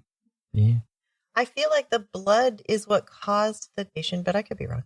Could be. All right. Let's talk about Ceres and Medusa, or Ceres/Medusa reading fate. Is that what those archaic symbols are? Are we guessing that? It could be because in the fate chapter of blood, she mentioned seeing archaic symbols and all kinds of weird shit. So it could be her. We still think she's Medusa. Now, the other biggest takeaway was the assassination. She mentioned an assassination attempt. Wait, hang on. Yeah. We didn't know anything about assassination attempt. We just know that Vico got her out of Dodge, and she did have the wound on her chest, but we didn't know until now it's a possible assassination attempt. We don't know that the person who is also wielding fate is Medusa. We know that we Medusa don't know that. can, That's what we're guessing. but Yes, we know that Medusa can. She is a fate. So Ceres may just be her own person but who can wield fate. I don't think so, but it all clicks together to easily dungeon, all of that good stuff. So right. I'm saying no, but something's... All right. In the name of time, we got to move on to our picks real Yes. quick. We have the same pick. Thank goodness. It's the alliteration game with Hell and Hound being Hell and Hound, I guess. That's what I mean. It's so hilarious. Oh my God, I love it so much. Yeah, that's what I mean. Like, this book's just hilarious. And my favorite part was, so can I try and kill them now? No. So yes. No as in maybe. Oh gosh. Yeah, so we finally got a little thought process from Hell and Hound. So now we know they're just like goofballs, basically. Just they're sweet goofballs is what it sounds like. They are protective. Yeah, they're goofballs. sweet boys. It's Remy. All right. You ready to move on? I am. Let's go. Demons in the Dark, Chapter 19. Alexis. First you leave her ass to fight some titans. Now you disturb her sleep. Rude. How wooed. Patro just kept knocking, and shit was getting dangerous because Helen was now reaching for her pink Beretta while still 3/4 asleep. Nothing could possibly go wrong. Another knock, and now Helen is sitting up, pointing the gun. And the best part, her eyes are still closed. Threat level has now increased by 50%. One by one, her new Disney princess family start waking up alongside with Alexis, as Helen was now waving said gun around the room. Eyes still closed, safety now off. Threat level has increased to 90%. Patro demands that she come out now. Helen now has two main targets, the door and Alexis. And I love this line, quote, apparently her sleep self had decided I was the bigger threat. Threat level now imminent. She was able to slip out of the room with Nyx and Poco in tow and without friendly fire from Helen. As soon as she walked out, she was greeted by the Great Wall of China. Achilles. Dude's as big as the Great Wall of China. And he was trying to keep her from getting to Patro. And as she stared at Hannibal Lecter Jr., she had a PTSD moment of the Titans. Seeing them still left a bad taste in her mouth, understandably. She understood why he did it, but he never apologized. Then she breaks the silence. I don't know how to phrase that since they're signing. Anyways. Right? It's like, how? What? Either way, she signs, fuck you, and that was enough of an icebreaker. I like it. Now, he's pissed because she never told them that she could sign, and she is pissed because he left her. I take the latter on that one. Achilles literally wanted to say something, but instead stepped away to let her talk to Patro. Alexis wanted to know what Patro wanted, and of course, he starts in on gaslighting first until Alexis decides to walk away. And when the narcissist realizes she won't play the game, he changes tactics to, we want to apologize. When Alexis mentions that Achilles would always choose Patro, he counters with, it's not like that. And the author specifically reminds us of liar being tattooed on his knuckles. Keep that in mind. She's tired of their shit, and Achilles stepped in saying their initial offer still stands. At this moment, she felt a sharp pain behind her eyes and thought it was Augustus. The initial offer again was to break the marriage bond by bringing them close to death. And this is the part where I thought maybe she might have dual personalities. Yep, same here. So I'm going to read the Alexis part and you read the thoughts, okay? Okay. No way, I blurted. Why on earth would I want to do that? You're supposed to be getting revenge. Not like that. See, to me, that sounds like back and forth talking, right? Yeah, that was like she's answering herself. Arguing with herself even. Her other self was like, hey, you're supposed to be getting revenge. Right. Not like that. So her nice self seems to be out right now. You know what that is? A neurodivergence. Anyway, she refuses to break the bond like that, and Patro basically says, fuck it, we'll do it ourselves. As Patro was looking at her, Alexis saw a light flash, and it was Hell's eyes. They had turned crimson. Oh, we know it's you, Kharon. Then Patro, without consent, mind you, jabs Alexis with a needle and fills an Olympian vial with her blood. Even Poco was pissed and swiped at Patro. Patro had a look of regret when Alexis warned him that she will make him pay, and he says it's for her own protection. But he does have some tea, some hot tea. Ceres is playing her, and she's in danger. Alexis basically tells him to fuck off, and they did. Alexis went back to Helen's room to sleep, and the animals saw her crying. Poco gave her a little hug while she cried into his fur, while Hel offered to murder them. Not shocked coming from Kharon's protector. Of course, somehow Nyx slept through it all. Let's just say this chapter ends with Alexis really about to lose her shit, and Nyx not helping. Love Nyx. All right, let's talk some shit. All right, so my biggest thing about this chapter was one of the four doing something against her will and saying it's for her benefit. Taking her blood. Stole her blood. But this has been the theme in both these books, is these guys think they know what's best for her. And that's why she's getting pissed. She's like, the fuck? They keep doing this without my permission, saying it's for the best for me. Like, do they know something and they're just not telling her? That's what I mean. I'm not trying to talk shit about people, but this book, this is just too much. Like, these guys, what they're doing is creepy. It's too much. And she's having enough. They're doing too much to her without her permission. Yeah. That's what I mean by this book is smarter than what people give it credit for, because this is about empowerment. Agreed. That's the whole point of the Open Roses. When a couple of chapters ago, we mentioned that she even told her husband, I'm not afraid of you anymore. This is about empowerment and being done taking orders from men and doing what men want and being able to be independent on her own. The whole book is about that. Exactly. Both of them. Exactly. The first book is about who she was before the monster, and this is her now. This is her with her powers, and she's learning more about her powers, and I'm pretty sure by the end she will have come into her powers. I don't know if you remember, after I read Blood of Hercules the first time, I was mad because I felt like her progress was slow, and I was like, what the hell is going on? you need to communicate, you need to get with the program. And it was because I was going through my communication and growth journey because I saw myself in her as the old me. And I was like, what is your problem? You need to communicate. So this was.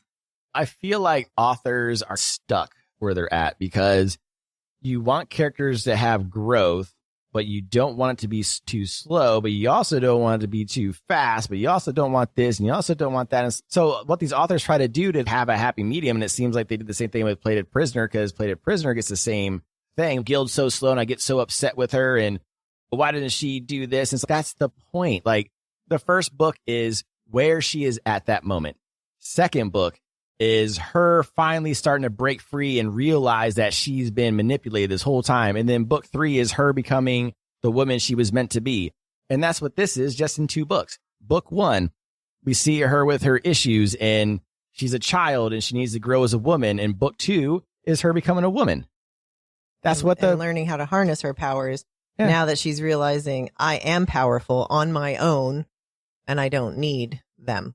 And that's what the symbolism is on the covers. When you talk about women blossoming into a woman, they blossom into a woman, right? A rose, she's blossoming into becoming who she is, a woman. That's what the symbolism is for. To a badass. That's right. All right. All right, tinfoil hats. Tinfoil hats, yes. There's a sharp pain behind her eyes. She thought it might be Augustus using his powers, which is weird. Mm. Can Kharon see through her eyes? That doesn't make any sense. But it was in italics when she was wondering if it was Augustus. I wonder if that was the monster. No. Hear me out. Hear me out. If we're tinfoil hatting right now, hear me out. What if that was the monster sensing Augustus was trying to stop what was going on? Or trying to get in her head, trying to figure things out, and the monster was stopping it? Or could feel it? Because it was not. This is the first time ever about that. Yes. When he's not touching her. Augustus doesn't have to touch you. He has to look you in the eye. He has to look you in the eye. Yeah, but remember, everyone's more powerful now. So he probably doesn't have to look you in the eye anymore. That's what I mean. Remember, everyone's powers have leveled up. Okay, everyone's leveled up. So maybe. Okay. And I think maybe that's the monster realizing Augustus is trying to get in our head. And I think the monster is protecting Alexis from those type of things. Because she said never again. So I wonder if that's what's happening there. It's possible. Again, it's a tinfoil hat. It's a guess. All right. My pick for this was Nyx, of course, being absolutely hilarious about the Hellhounds. She wanted to know how Hell felt about his own personal demise. Is he terrified of me? Alexis, ask him for me. Ask him now. And that was when Alexis was like, no. That's when she was about to lose her shit at the end of the chapter. I loved it. Absolutely awesome. Yep. Short chapter, but important one. Heck yeah. Are you ready to turn the page? Let's do it. The Eldest Heir, Chapter 20, Augustus. That same night, Augustus and Kharon are on a blood-soaked field trip through bumfuck Montana, collecting answers, bodies, and trauma like Pokemon. So buckle in because tonight gets real weird. Augustus is a walking pressure cooker of rage.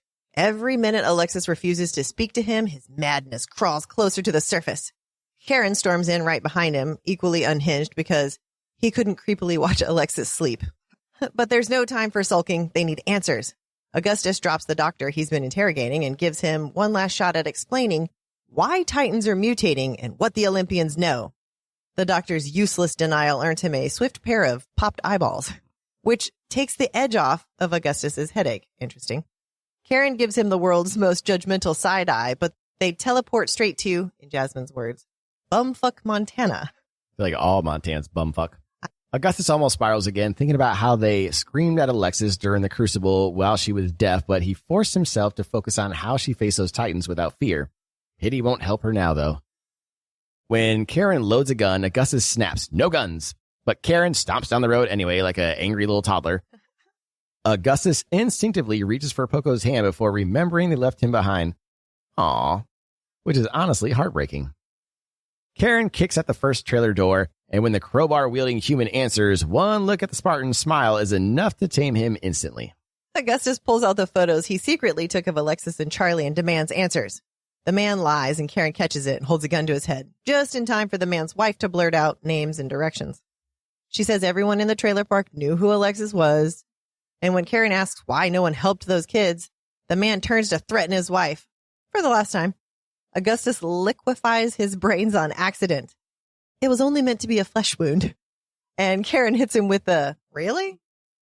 Augustus reassures the woman, hey, you're safe now. And she's stunned. Wait, why would they help her? I think Alexis is really rubbing off on them already.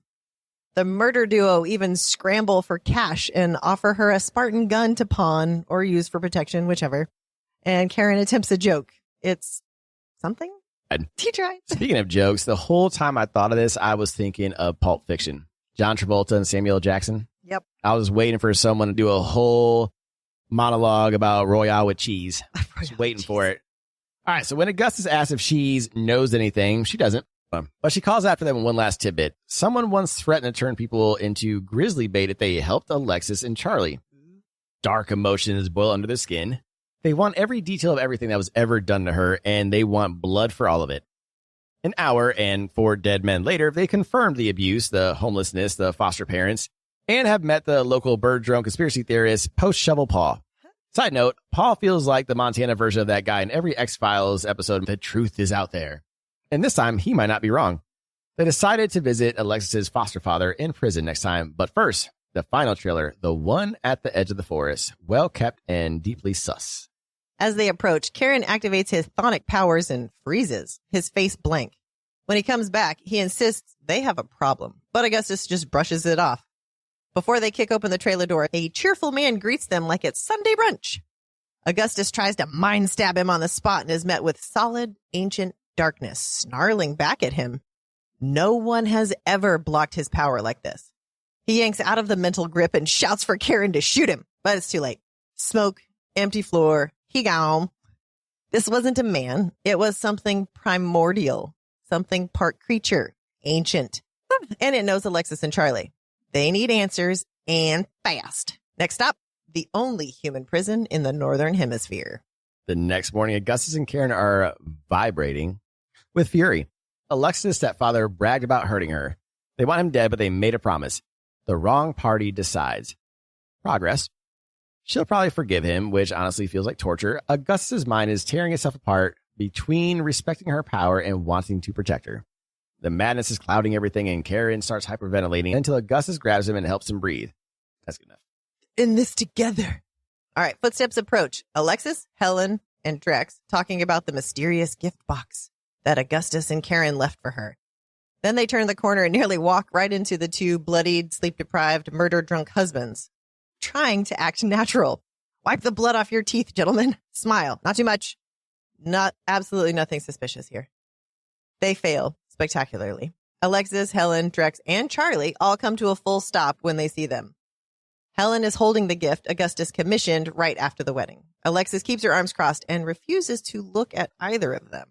Augustus opens his mouth, ready to somehow salvage this, when he's distracted by the absolute horror that is Poco's grooming situation. Have they even brushed him, this poor raccoon? Helen bursts out laughing, explaining Poco won't stop wrestling with Fluffy Jr., and Poco chitters in confirmation. Then Augustus and Poco dive into the most adorable argument about fish treats. Augustus claiming he threw them away, Poco screeching in protest, when in reality, Augustus paid an unhinged amount of money to have a replacement box overnighted like he's prime shipping for Baby Yoda. Shameless bribery. Everyone watches them. Kharon, bless his painfully awkward soul, abruptly shoves the gift box at Alexis. Augustus reassures her it's not jewelry, not body parts, so she opens it carefully. Helen is shocked. Alexis looks stunned. Inside is a custom graphing calculator with a built-in recorder, a model that isn't produced anymore, protected by a titanium bulletproof holder that Kharon designed himself, and her name is engraved on the back. The smile she gives them is everything they hoped for, and she thanks them softly, and Augustus answers, anything for you. And as everyone heads toward the dining room, Helen stays back long enough to tell Augustus he's embarrassing her with his pathetic lovesick energy. When the hallway empties, Kharon and Augustus stand together again, and that's when Kharon remembers something he saw on their trip. Something important, something about Alexis. Whoever it involves is about to have a very bad day. Nobody messes with their wife. Oh, let's talk some shit. All right, so they went on a little Tarantino murdering spree. Yes.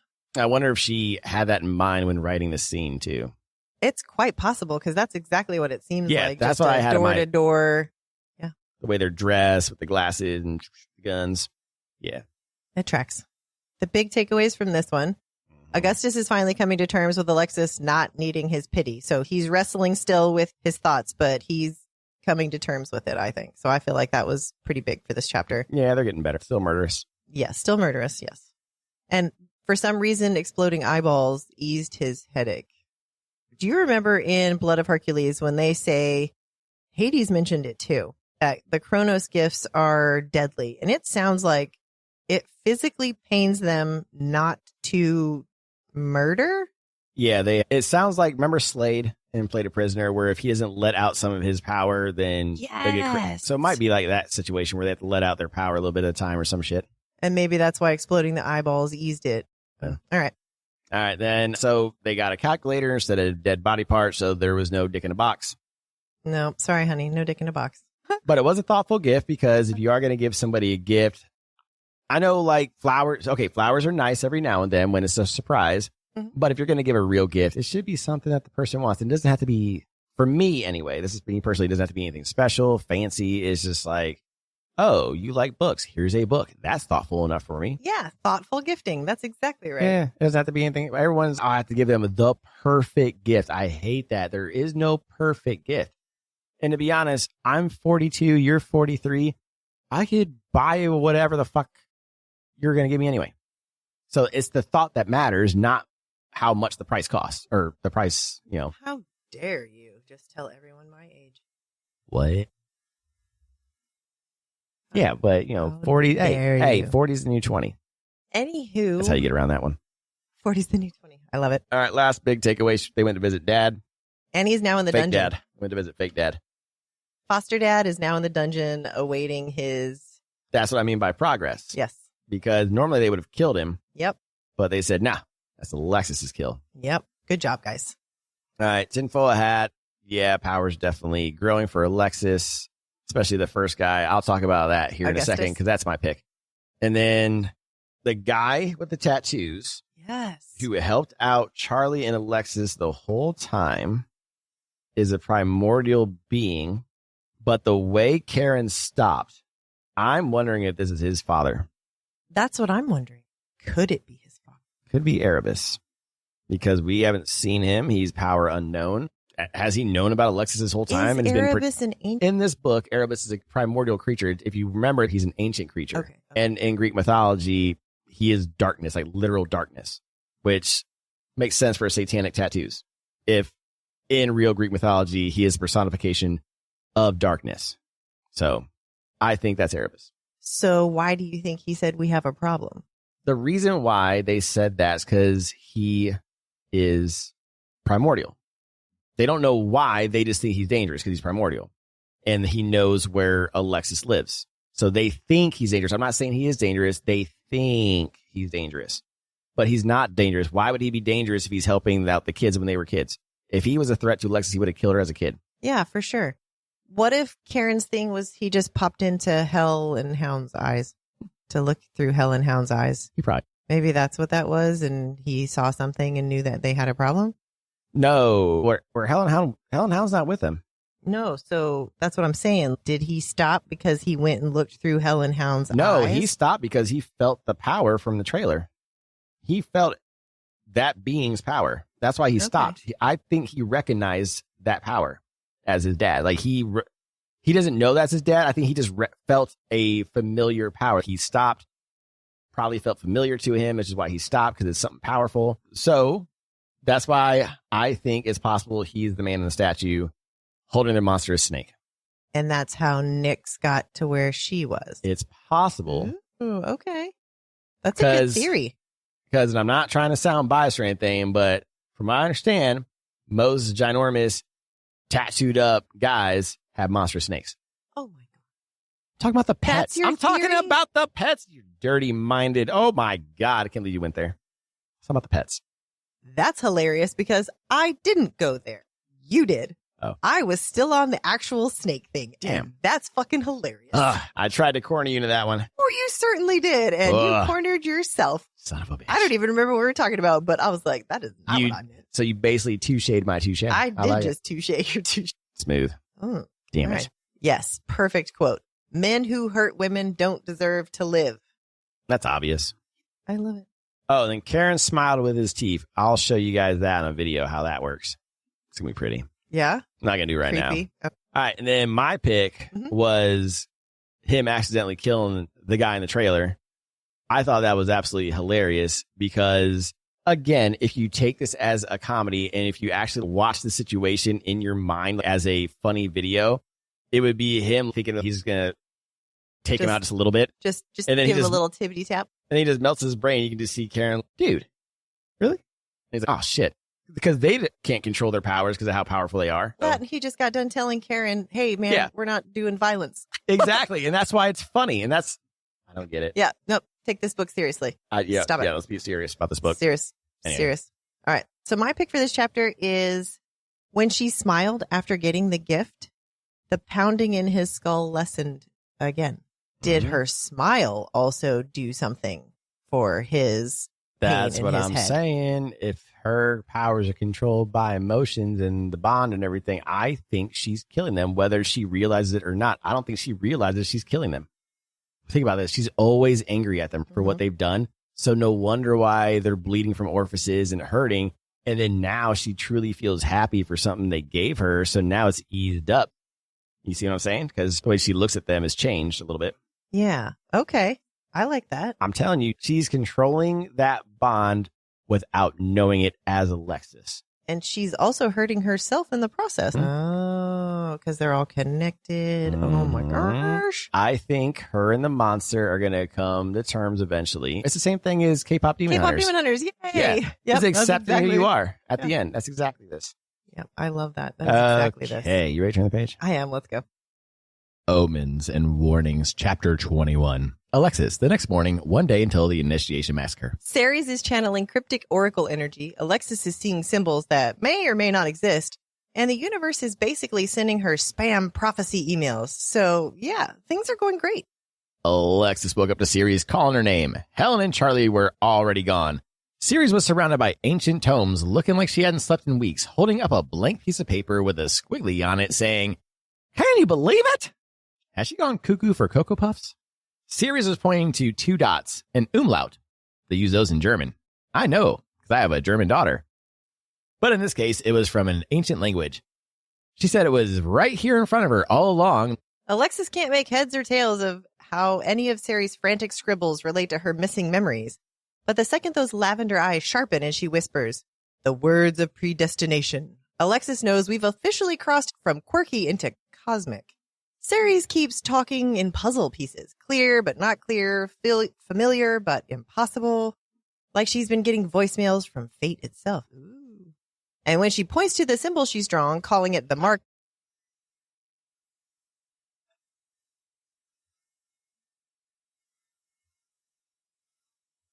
Can you redo your ooh? You were just like, it was just like, or was it? Or is it? What did you say?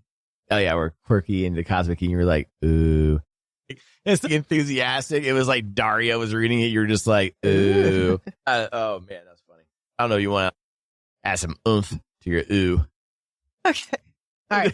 It's just funny because it was like so nice and everything. And it was just like, ooh. Like it was just like unenthusiastic, like giving like an unenthusiastic hand job. Ooh, this is fun. Yay. Now that we've ended to that. Actually, I might just keep this in now. So go ahead. All right. God. Take 2. Alexis knows we've officially crossed from quirky into cosmic. Ooh. That was just funny. So, we're just keeping, Right. This is all just staying in. Sorry, everybody. We're keeping this outtake in there. That way we can move on because I'll just keep laughing. Anyway, she points to the symbol that she's drawn, calling it the mark of the House of Zeus. And Alexis' stomach drops. According to Ceres, they caused her disappearance and Ceres' memory loss. Aha! Then she brilliantly slides Plato's cave into the book. I don't want to butcher. Wait, what's that for us dum-dums? Oh my God. I don't want to butcher the allegory, but basically it's all about how reality is perceived, just like how books are perceived and how we never know what is true. One person's reality can be completely different from somebody else's. Sounds like perception of reading as well. Alexis thought she was strange, but decided to sit with her while she kept researching. After a few hours, Alexis heard a ringing in her bad ear and a cramp in her lower back. Then Ceres had a possible vision. Her lavender eyes lit the fuck up and she drew that medical symbol very crudely, I might add. It's in the book for those of you who have audiobooks, so ask a friend who has the book, or you can probably just look it up. And then she starts pressing Alexis, asking if she's seen the symbol before, because it matters. Tonight. Alexis tries to get her to explain, hey, what the hell is that supposed to mean? But Ceres suddenly snaps out of it and crumples the paper, tossing it to the side like it didn't even happen. She doesn't remember a thing. And when Alexis smooths the page back open, I swear to God, I got it. Shit. Unenthusiastic hand job, ooh. That's what I'm going to start calling it from now on. When Alexis smooths the page back open, it's completely blank. Excuse me? What the hell is happening? It's fine, though. It's fine. She's been seeing things for a while. This is nothing new. There's nothing to see here, nothing to worry about. Right? Ceres, meanwhile, insists it isn't nothing and drops another cryptic line in her lavender oracle voice. This one is important. Quote, all we are is what we perceive. Right or wrong, real or not. Predestination speaks in a language no one truly understands. She put a hand to her heart. It's a feeling, and if you felt it, you need to believe in yourself. Another important line to remember. Ceres again emphasizes that Alexis needs to trust herself, because Ceres trusts her. Alexis went to bed to play with her new calculator. Simple things. She had been working on a linear equation based on the Riemann zeta function, which helps her process everything that's happening. Oh, that's not neurodivergent at all. No, not at all. She mentions she sees things, a strange symbol, the Grim Reaper, and feels like she's dying when she thinks about her husband's weird. And now she's been summoned to the dining room. Ooh. She steps into the dining room in full Disney princess, but make it phonic mode. Every one of her husband's animal protectors trailing after her. The room is dim, fire crackling, very moody. And Kharon and Augustus are standing there like two men absolutely hiding something, with Augustus using his hip like a human privacy shield. Alexis opens with a very articulate, and that's relatable. Okay. And then we see why they were blocking the view. Looks like Patro and Achilles are tied up and gagged behind them. Should we be concerned? Turned on? A tasteful cocktail of both? Oops. I'll have double that, thank you. Nyx wasn't fucking around as she moved down Alexis' arm ready to strike. They proceed to threaten the life of Achilles if she doesn't sit. Kharon wasn't bluffing. He proceeded to tell her she is outnumbered and out of options. Nah, Alexis wasn't playing that shit anymore. She points at him with finger guns, and he laughs mockingly. Ain't laughing now, bitch, because our beautiful, foul-mouthed vixen has decided to make an appearance, and boys, Nyx doesn't fuck around when it comes to her girl Alexis. And at that moment, thunder cracked, and everyone froze. And yes, Augustus, that is a very venomous echidna pointing at you like a fucking gun. And cliffhanger, that's where we end for the week. I want to scream. Oh my God. That definitely warrants a unenthusiastic hand job. Ooh. Ready? Mine was terrible. All right, let's talk some shit. Yes. All right. Biggest takeaway, obviously, Nyx has now shown herself. Yes. And she's now been there all they know along. that there is a venomous echidna in their What does presence. it mean? I don't know. Okay. All And right. then Ceres is looking like she's acting crazy. That's our perception, which was the biggest takeaway from this entire chapter. It's all about perception. How we perceive things, how we perceive reality. Yes. And that, sorry, I'm going to go on a small tirade here. Oh, here we go again. I just have to talk about who. Yes. Calling this dumb. Plato's cave is only mentioned one time in both books, very minimally here in this chapter. And Plato's cave explains the entire fucking series, basically. If you go and read it, it's one of the most famous. Now, you don't know that because we haven't finished the book. With all this talk of perceived reality and Plato's cave literally being the most important written work of how people perceive reality. So I'm not going to read it here, but I urge everybody, if you don't know what Plato's cave is, look it up. It's worth the read, and then it might make a little bit more sense for this book as well and where we're going. So I've been saying all along that something is wrong with everyone's perception of reality. Yes. Whether it's the Dr. Jekyll, Mr. Hyde theory, or her just being exhausted. Who knows? Yeah, or fugue states or something like that. But basically what we are seeing isn't reality. It's just a perceived reality through everyone's eyes. So do you think each chapter is their perception? Yeah. So we're getting, okay. All right. That's why I like about this book. Because a lot of writers, when they do first person POVs, sometimes they get lazy with it. And you really don't have that big personality come out where it's obvious you're seeing it from their kind of biased point of view. Sometimes they're just lazy and it's just a regular ass point of view. I really appreciate when they do change up the POVs to get to see the other side. Yeah. Especially if there is, obviously, if there's a reason for it. You're not going to get it if it's just, yeah, we saw the same shit. I feel if you're going to do first person POVs, then you need to make sure you understand your character and understand their emotions and how that would affect how they look at reality. And I think that's what this is saying right here. Because third person POV helps writers get away from that to where they're just writing the story, they're writing the narration. And then, so it's a lot easier to get away with things and you don't have to be as specific and trick the reader and blah, blah, blah, blah, blah. You can be very specific with a third person POV. So it makes it a little bit easier for the writer. I think a first person POV is harder to write, in my opinion. I'm not a writer. Again, speculation. I hate when people take my word for Bible. This is everything I say speculation. This is my guess. If I were a writer, I would think writing first person would be harder because I really have to put myself in that character while writing, which Joe Abercrombie does very well. But he does it in third person POV, which is even crazier. Joe Abercrombie does it in third person POV. But you feel like you're that character. It's so crazy. Yeah.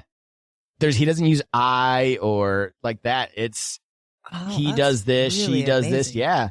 But you feel that person. And that's what Matt and I were talking about. He does it better than anybody.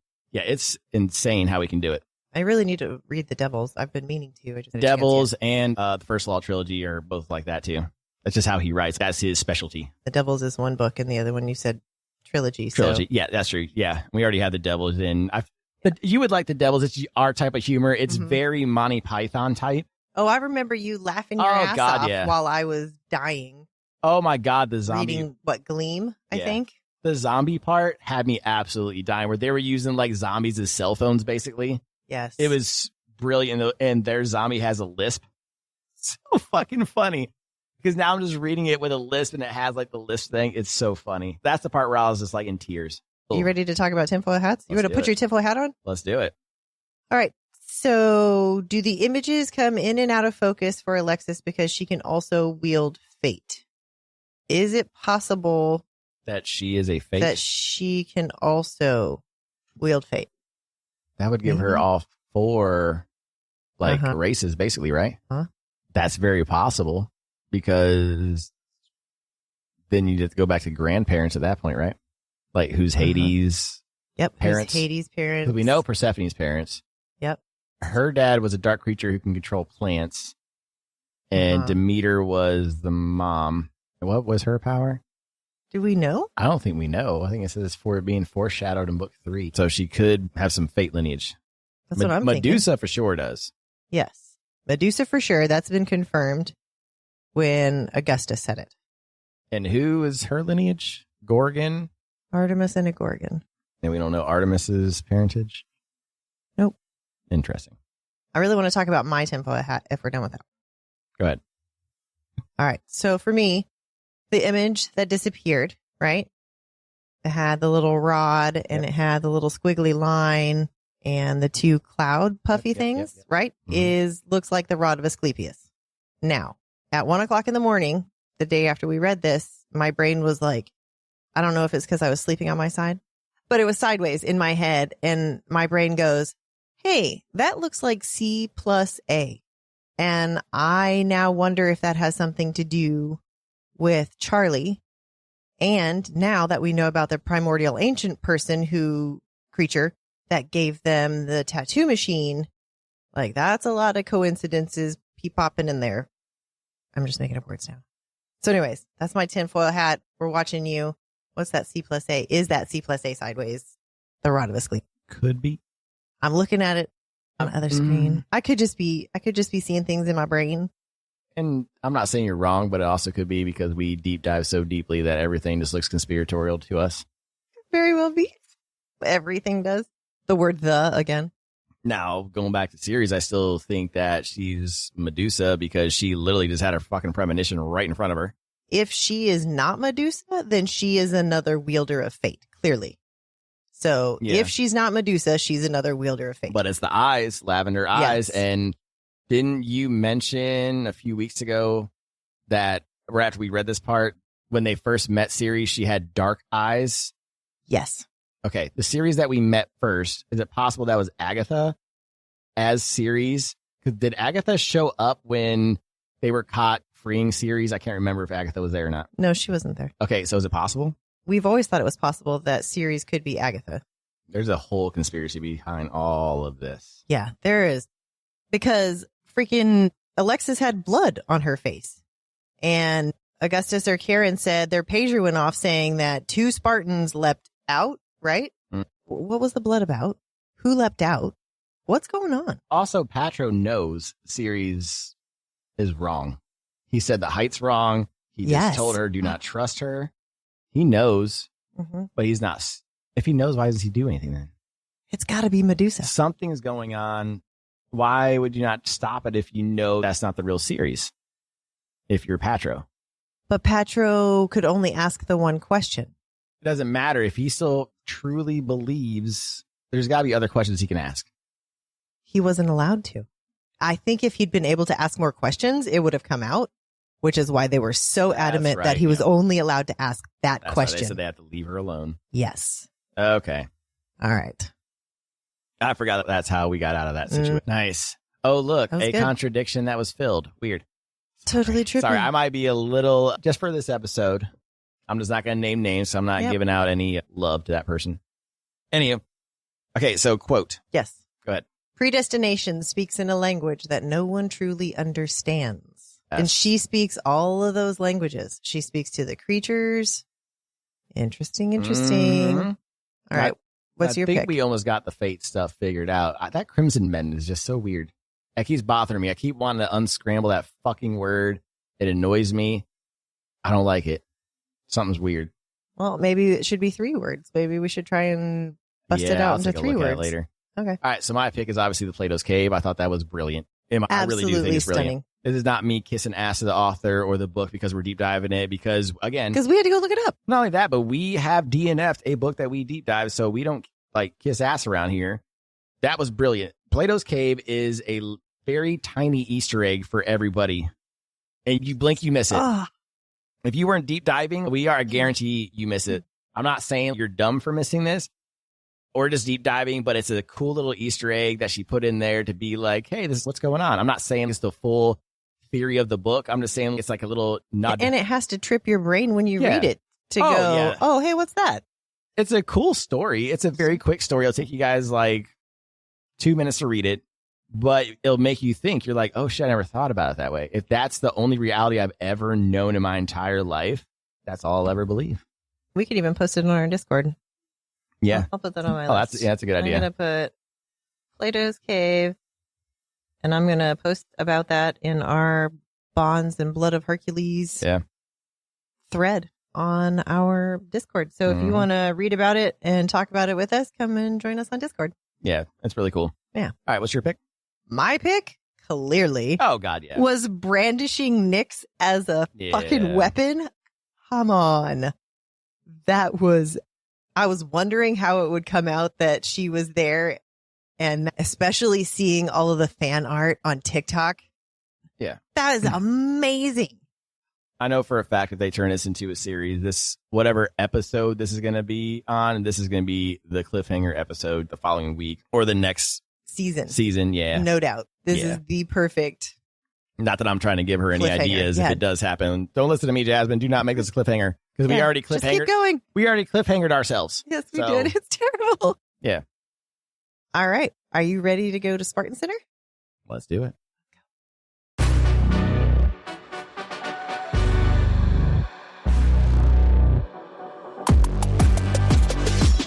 Alexis Hurd is exhausted, traumatized, and somehow still parenting a pack of murder animals. Welcome back to Spartan Center. I'm Imus of Apollo.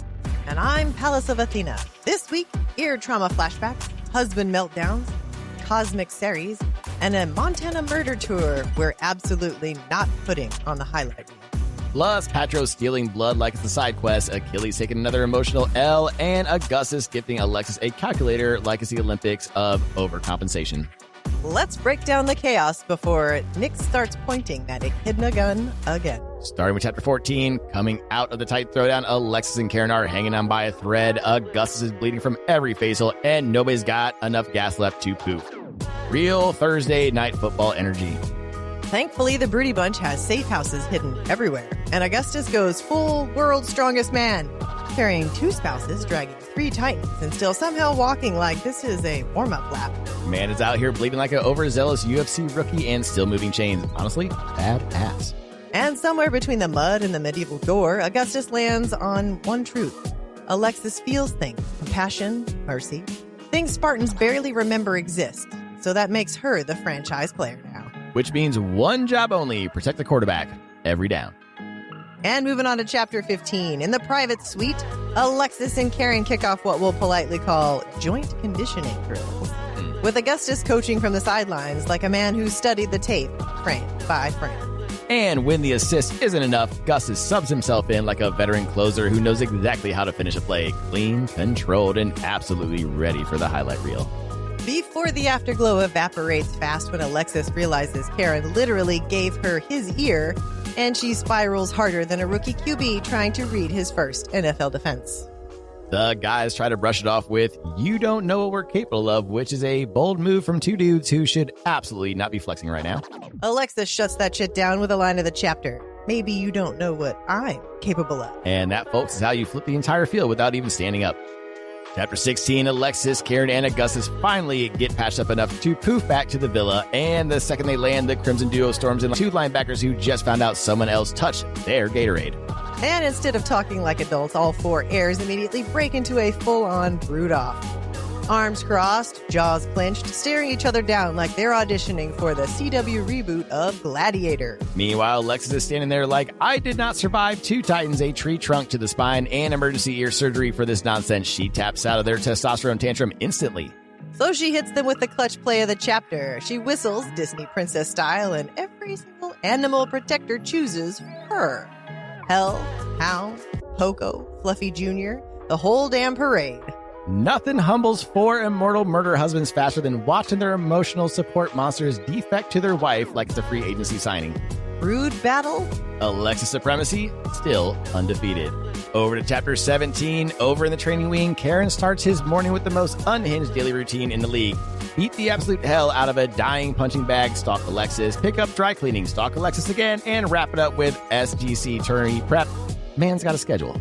Augustus drags him mid-range workout to review some game tape, courtesy of a well-known Spartan chaser who somehow caught Alexis taking on the winged titans. Think shaky iPhone footage, but with world-ending implications. And even through the pixelated Bigfoot quality recording, the plays Alexis pulls off make zero biological, tactical, or phonic sense. Mid-air leaping with a titan, surviving hits that should have erased her spine. Did she just heal that old woman? They did start calling her Savior and Angel of Rome. And it's not just Rome who knows about Angelus Romae. The whole world knows now. That's partially our bad. It could be because we at Spartan Center keep televising it all in high definition. Listen, journalism has consequences. For Augustus and Kharon, one thing becomes clear in that film room. If they don't fix things with Alexis emotionally, strategically, spiritually, they might not survive the next play, and not because she'll kill them, but because whatever she's becoming might leave them behind. Moving on to Chapter 18, Alexis walks into the villa soaked, exhausted, and absolutely not ready for whatever gift her husbands have cooked up this time.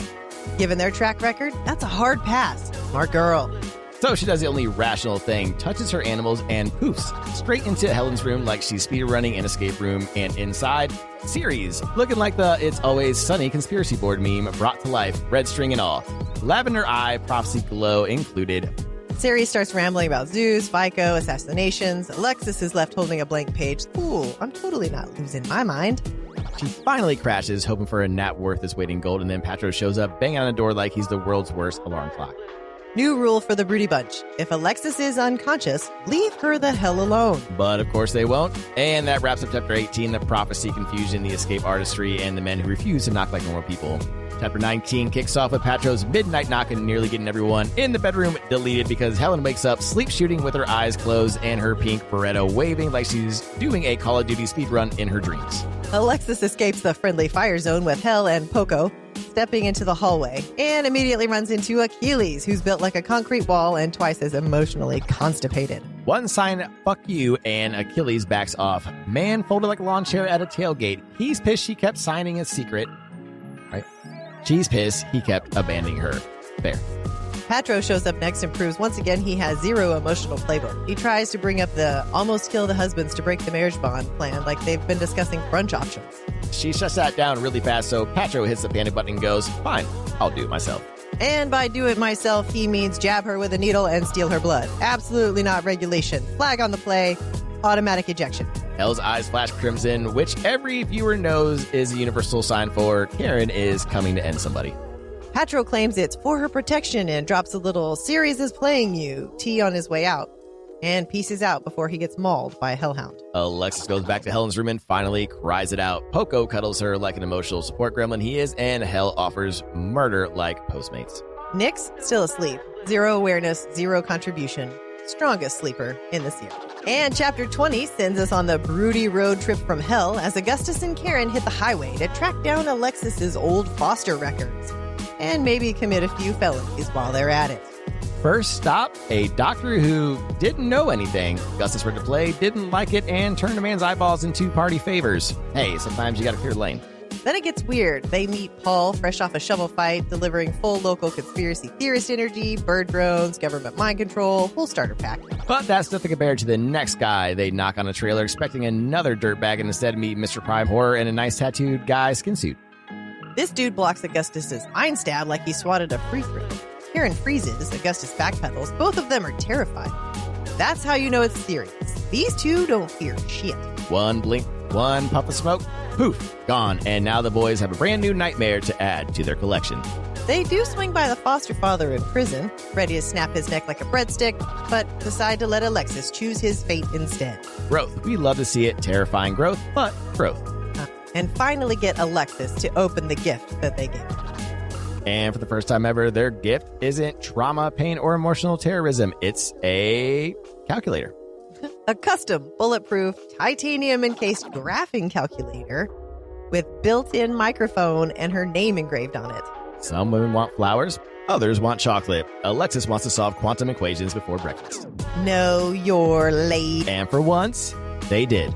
Lastly, Chapter 21 kicks off with Alexis waking up to Ceres, who looks like she just finished a 3-day bender at the Library of Alexandria. She's surrounded by ancient tomes, waving around a blank piece of paper like it's the Rosetta Stone and insisting that lot is the key to everything. Listener note, lots do not usually trigger existential crises, but we're working with Ceres here. Alexis tries to follow along, but Ceres is speaking in cosmic riddles again. Predestination, lost memories, House of Zeus, trauma, very casual breakfast table stuff. Then Ceres draws a symbol like she's channeling prophecy, and 2 seconds later, full reset, papers blank, memory wipe. She's basically running on Oracle Windows 95. Alexis goes to dinner to figure out what the hell is going on, only to find her husband's acting suspicious as hell. Augustus is trying to block her view, and Kharon is standing like he's bracing for impact. This is never a good sign. And when she finally sees what they've been hiding, Patro and Achilles tied up and gagged like a mid-season drama twist, Alexis is done. She finger guns them with Nyx, who they can now see, which is an important new problem. And the whole room freezes when thunder cracks. And that, folks, is your cliffhanger. Dinner plans ruined, marriage on thin ice, echidna loaded and aimed. Coming in at number 5, we have Kharon's daily routine featuring cardio, combat drills, and a robust stalking schedule. Man's got the consistency of an NFL kicker. Same steps, same routine every damn day. Except instead of watching film, he's watching Alexis sleep like it's game tape. At number 4, we've got Ceres going full Charlie Day with the red string board and pulling a Professor Trelawney-level prophecy blackout. Peak multitasking. She's somehow both the conspiracy theorist and the cryptic oracle. That's the kind of dual threat player you can build a franchise around. Sliding into number 3, we have Augustus hauling 3 titans, one dying Alexis and one busted up Kharon, like he's auditioning for World's Strongest Spartan. Man was one bleeding eyebrow away from flipping a chariot tire and screaming, "For time!" This is why he's the eldest heir. Pure CrossFit chaos with a hero complex. In at our number 2 spot, Alexis pulling the full Disney princess heist and walking off with every single one of their animal protectors. The Broody Bunch out here trying to brood harder than each other, and Alexis said, "Cool story. I'll just take your protectors." Absolute dominance. And finally, our number 1 replay of the week goes to...Alexis finger gunning with Nyx and aiming her like a loaded echidna at her husband. That's right. Nothing humbles 2 overpowered Spartan demigods faster than a woman armed with 1 venomous murder noodle and 0 patience. And that was your top 5 replays of the week. Spartan Center Top 5 Replays brought to you by Ceres Premonition Diaries. We're keeping secrets from everyone, including yourself. And that closes out this week's Spartan Center. From disappearing prophecies to murder road trips to Alexis turning finger guns into actual weapons. Truly a banner week. Next week, more drama, more delusion, and probably another Broody Bunch member making a choice so bad it belongs on ESPN's Not Top 10 Business as Usual. For Imus, I'm Pallet. Immortality is not a right. It's a privilege. Thanks for joining us for this episode of Booked for Two. Don't forget to subscribe and leave a review to help other book lovers find the show. Follow us on socials at Booked for Two Podcast for behind-the-scenes content, updates, and sneak peeks. Join us for our live Q&A. We are back on Thursday at 7:30 p.m. Central on TikTok. We'll answer your burning questions, react to your theories, and occasionally overshare our book-related emotional damage. Want even more chaos? Join our Discord. The link's in our bio. Come hang out, chat books, and get early access to exclusive content. Finally, don't forget to grab your merch at bookfor2.com. Until next time, keep turning the page.